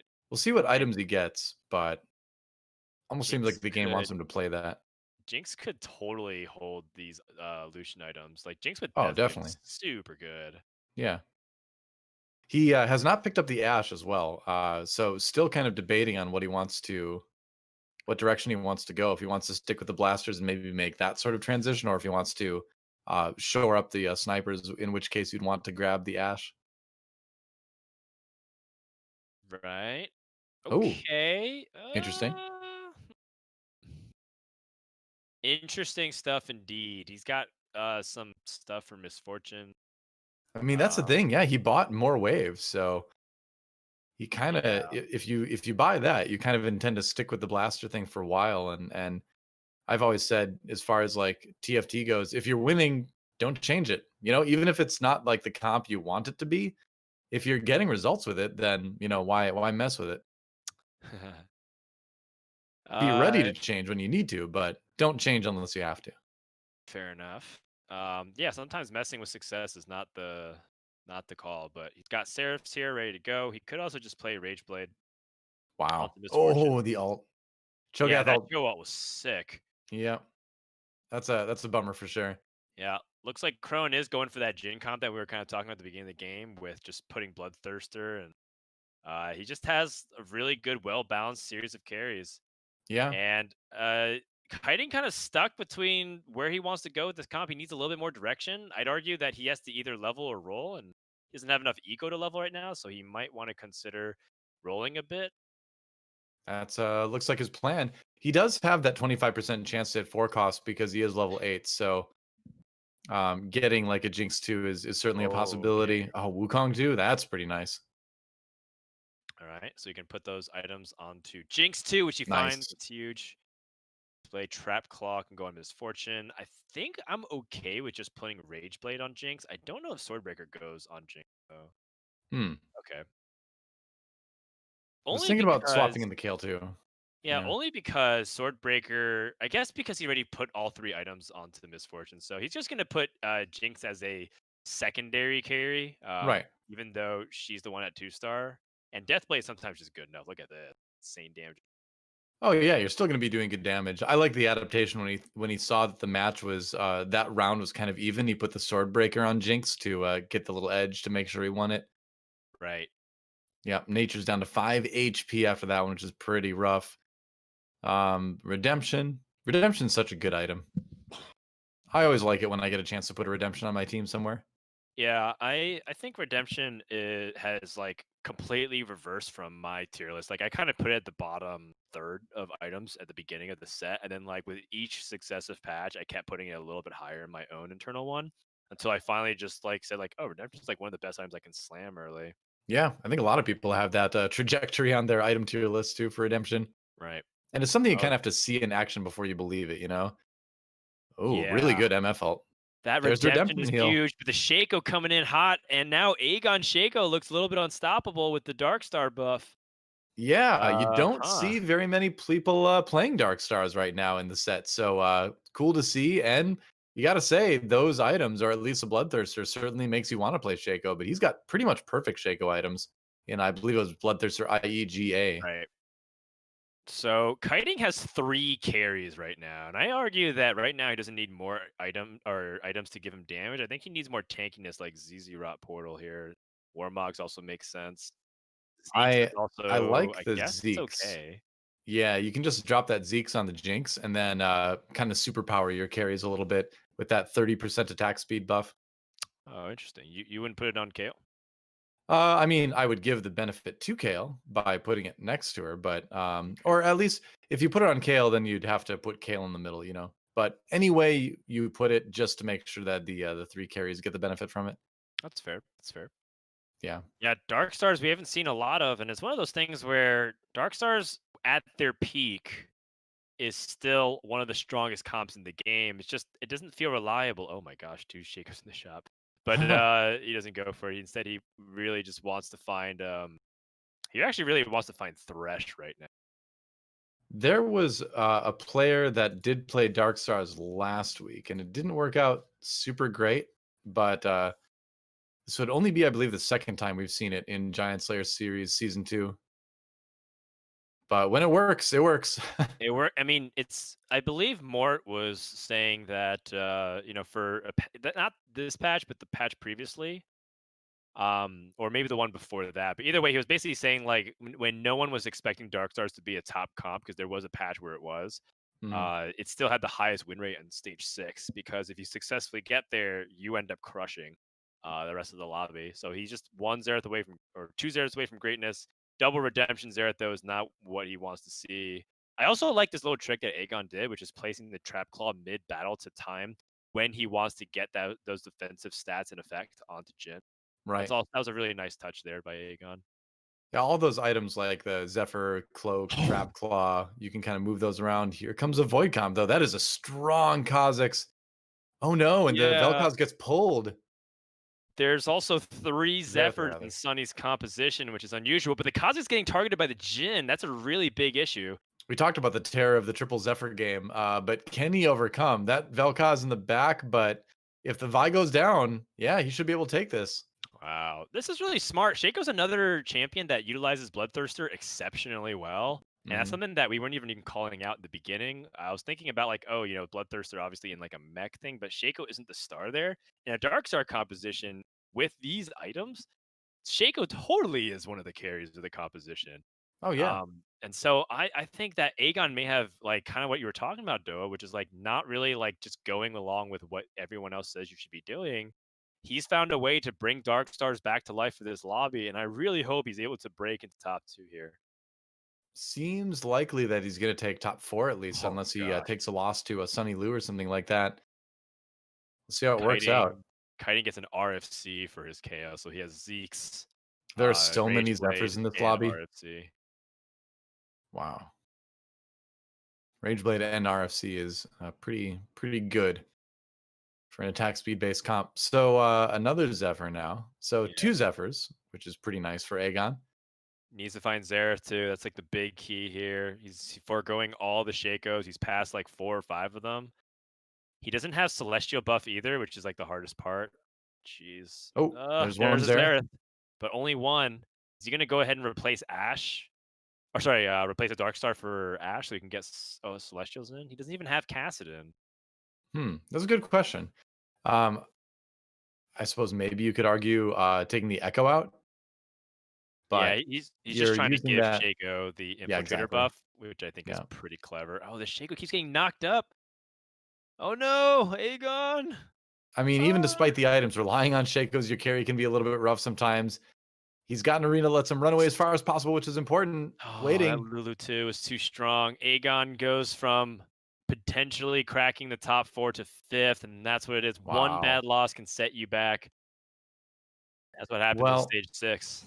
I was gonna say, yeah, stage 6, you're taking a lot of damage, and so even at 19, gets removed from the lobby. So it is Lev D Trotskij once again holding down first, kiting is hard. Sunny Lu and Khroen are our other players in the top 4. Yeah, just very solid KO play here from Lev. Right. Love the Infiltrator Bloodthirster Irelia. I think it's also very good. Just Infiltrator Irelia is one of the best things you could do that people don't talk about with Irelia. They think about Thieves Gloves, they think about the IEs, but Infiltrator Claw is also like a top 5 item on Irelia for sure. Yep. And just a huge Cho'Gath too, as a very strong front line, and looks like it's enough to take out kiting his hard's comp. Still leaves him with a couple Almost HP enough. remaining, but Yeah. continues to hold down that first place. And the real MVP, Sunny survives with 1 HP. The Wow. real MVP here for Lev seems to be that 2-star Lulu. It seems like she keeps getting the ideal and a very timely polymorph onto surrounding targets. Yeah. And one thing that I'm like noticing in particular with Lev is that he is exceptional at protecting Gale, like even more so than what I've seen from other people so far. And it seems to be like something that he is very adept at recognizing how to pocket it. So that way, as the battle fans out, Kale's in a safe spot. Yeah, super important, and especially when you're running into players with a bunch of Zephyrs too, you want to keep making sure that you avoid those as well. Runs into Khroen instead. Crone's had a really good day so far. Gonna finish out with the top 4, but can he get a little bit higher here? The Kale going off, and there's not much touching it, but the Kale on the other side, the Jin on the other side, doing a lot of damage too. Man, that Lulu Oh, that though. polymorph on the Oh, Lulu. Lulu. Oh, but it's not enough. I don't think. That Kale trying to 1v9, but no. Yeah. I mean, it's all about how long could the front line hold before the Kale Yeah. started ramping up. And the big problem is that there is one big weakness of Lev's build is he doesn't have a Rage Blade on Kale, so she wasn't like scaling her damn attack speed. And two Chrono isn't good enough scaling. It's just you use two Chrono to get the initial buff, and that's Yeah. about it. Kiting is hard, manages to grab a GA. Oh my Always huge when you goodness. find a GA in the last carousel, or what will be this last carousel of the game. I'm looking at the Shojin that he just picked up, which is looking so nasty on a Lulu. I was gonna say, yeah, if you like polymorphs, you're gonna have even more now. And that might be the thing that bails him out. That might be the thing that at least guarantees him second here. Because he's got a strong comp. But I don't Okay. know if this is a first place comp Echo. compared to the other parts of the lobby. Echo, just to give your Irelia a little bit more power with Infiltrator. Also, Echo's kind of like this weird situational CC where he can interrupt misfortune ultimates and stuff. Sure. So he might be useful, especially in this fight here, as Kiting has packed all of his carries into the back, hoping that it can't get touched. Well, Echo ended up walking back to the front lines again. And he did barely get his ult off, but Yep. not in time to really stop misfortune. That Lulu ult, though, Yeah, look at doing this Lulu. so much work. It's just too much. Yep. Lev And looks like he's in a good position to win this game. He's going to have a 1v1 with Kiting, and if that ghost was any indication, he's in a good spot. Now it comes down Crone to out in purely third. positioning. Yep. C9 Crone out in third place. Kenny's Hard picked up the Soraka too as well. As chat going crazy, it might be the second first place for Lev D Trotskij. It's certainly looking possible here. Mod spam, weird champ. It's And he, definitely a really fun moment to see Lev have this big comeback as, Lev struggled a ton the first week. And we yeah, always talk about how good the European players are, but just haven't been able to show it. But here we are, potentially the last fight. yep, certainly can be. In fact, it probably will be both ways, unless it's a really close loss for Lev D Trotskij. That's an MFL, Oh, but the polymorph comes in. Oh, this Lulu giving the Kale so much time, but there's a lot of people alive yet. Another Lulu ult might do it, but no, the Kale not strong enough. no, he doesn't have that Rage Blade and the attack speed. The Blade Master buff, the Chrono buff is nice, but you really need that Rage Blade. Oh no, he finds a Dark Star Spatula. That's not what you really need. What does Kiting uh, get? Rip in peace. Yeah, what does Kiting get? I'm Yeah. curious now. At least he's got a second place secured. So I think he's got a smile on his face. Yeah. Great results on the day, regardless of how this turns out. You want to get the first, but it's going to be an awesome day in the end for Lev D Trotskij, no matter what. Well, I believe he is guaranteed first in the standings for today, which is what maybe his chat is talking about specifically. Yeah, Uh, but Lev, he played the hardest comp in the game right now, several games in a row. He played very flexibly. He's adapted accordingly, and it looks like he is most likely going to finish second here because that fight looked like positioning wise pretty good for him. It just didn't work out. right. Yep. I think there's just too many two-star carries, too many items on the other side, whereas he's very reliant on the Kale. And I think your point about Kale not having anything that generates attack speed on her, or at least increasing attack speed, definitely makes a big difference as well. Doesn't even really bother the scout or to scout rather, just moves around at the end to try to be evasive. Yeah, I guess just it's a little bit of dodge with the Dark Star bangle yeah, anyway. exactly. There's just Yeah. basically that. Oh, hold on. This Oh, misfortune ult was really bad from Kiting, yeah. and Lulu now can go for the 4 target polymorph. Ooh, I don't think this is gonna work Oh out. no, It GG. was close. His Lulu got a lot of ultimates, but it's gonna be kiting his hard. Finally, finding a good result today, taking a first place. But what a day for Lev actually here at Giant Slayer series. Yeah, that was huge. Lev Yep. played, KO comps for most of the day, if not the entire time, and overall was kind of exceptional with some of his positioning. I was really impressed by it, highlighted by the fact that he had 1 star entire composition heading deep into stage 4 and was still managing to win rounds. That's really really impressive. Yeah, that gives him 33 points to win the day as far as this lobby is concerned. 33 points. Khroen ended up with 3 third places in a row. So still Wow. extremely good results for him. Second week in a row, kiting is hard, manages to jump up to third with a second and a first, even though he did get a couple rough results in the middle there. And Uni manages to snag fourth. So pretty close between third and honestly, like third and fifth in this lobby, or sixth rather. And I Yeah. believe we're getting Lev D Trotskij on the line right now. If he's able to connect, we can I talk to am. him a I little am. bit. Oh, you're I'm here. here, All boys. right. Hey, I'm here, boys. What up, man? awesome. First place today, man. How's it feel? Yeah, it feels amazing because after the last week, I was just ready to give up, honestly, because I was so goddamn tilted because of the ping. It was completely different to what I was used to be playing on the U. So I honestly, I would rather play PvE with my friends today.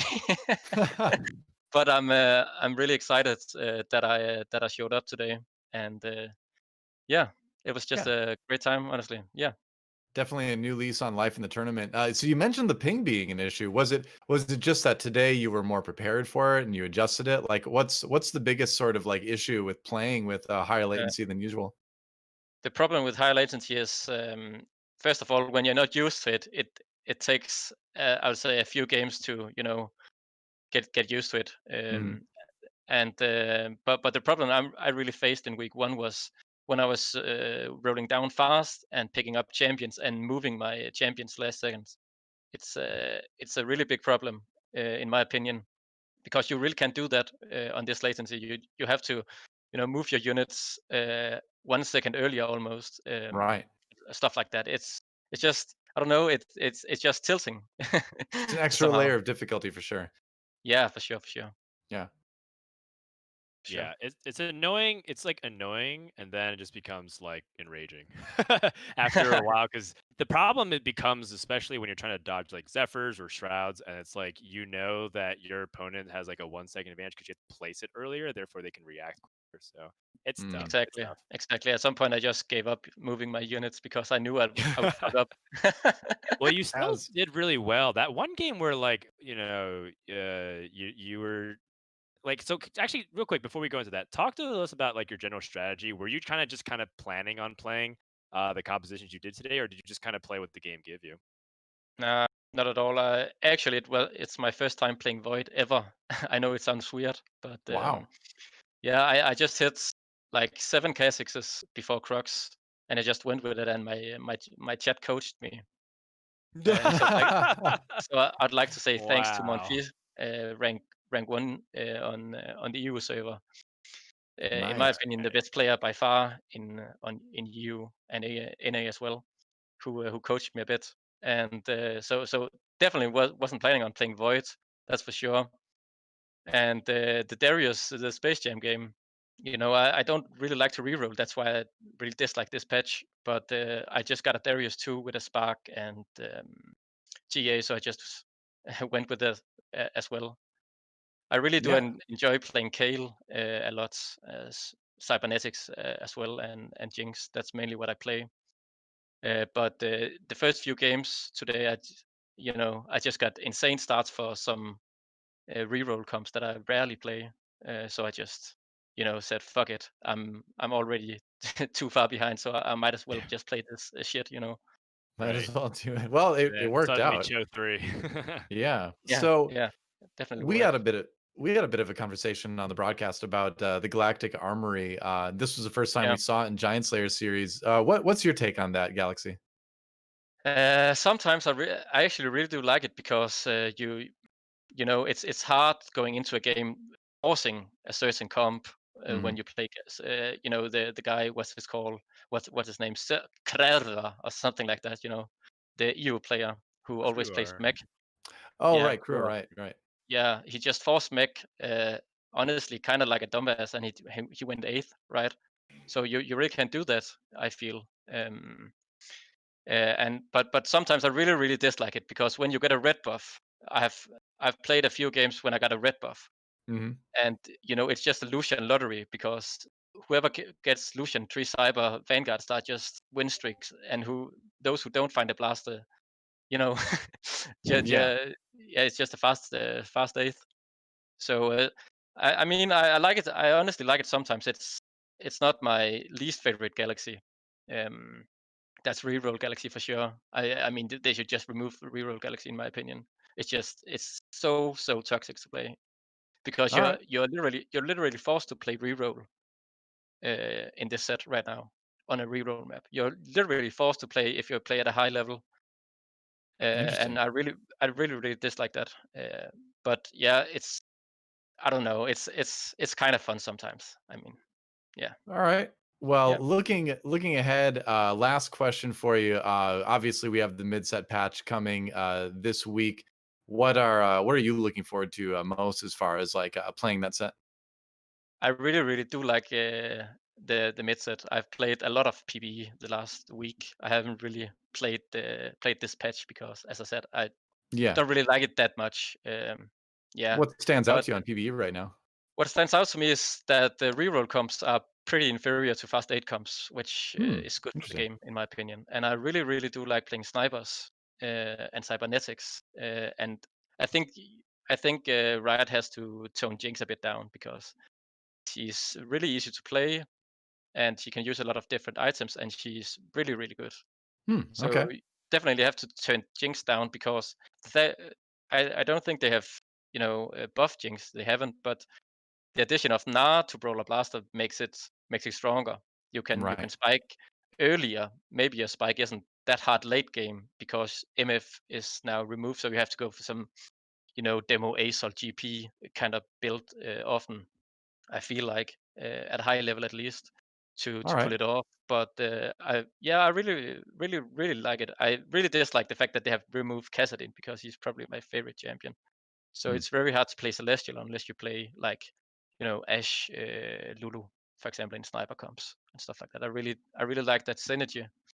All right. Cool. Yeah, and the Valks just to I don't know what I'm about to say, but I really do like Kale and MF as well. And Uh, it's a shame they have been removed, but overall, I think this set is a lot better than this patch. So they will yeah, be that's they will my be take missed. at least. Yeah, they will be missed for sure, for sure.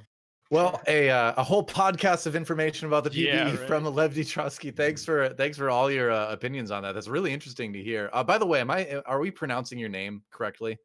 Yeah, you can just call me Lev or something like that. Lev. Okay, we'll just do Yeah, that too. All right. Well, congratulations on your win today. Looking forward to seeing what you bring next week when we're on the mid-set patch. But yeah, yeah, congrats again, and we'll see you next week.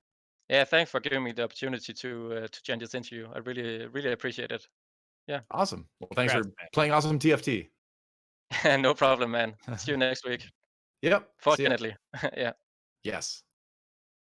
All right. Well, guys, that was a day of team fight tactics. One of 2 days this week in which we say farewell to the original cast plus Zareth of set 3, and we look forward to the mid set patch. Any final thoughts on the day, Frodan? No, I think today was really fun, and we got to see good compositions across the board. I guess the one thing is I kind of hope that Dark Stars would have be able to go all the way, Hmm. either from Agon or some other people. But overall, I'm pretty happy with the results. Yeah, pretty cool. I'm it's fun when a big change comes in, but there are certain things I'm going to miss about this cast of champions as well. But we've got one more day of it yet to go. This is going to be it for today. Big shout out to juke.gg as we look at the final standings here for sponsoring the tournament. Again, juke.gg in chat. We'll take you to the landing page where you can watch all the player POVs, and just going to the regular site, we'll take you to a place where you can discover all sorts of esports stuff. It's awesome. Look at that, Khroen, 58 points. That's insane, right? Jeez. Yeah, him and Lev made big jumps. Khroen, of course, He's so good. very quietly putting on one of the more impressive performances in Giant Slayer series.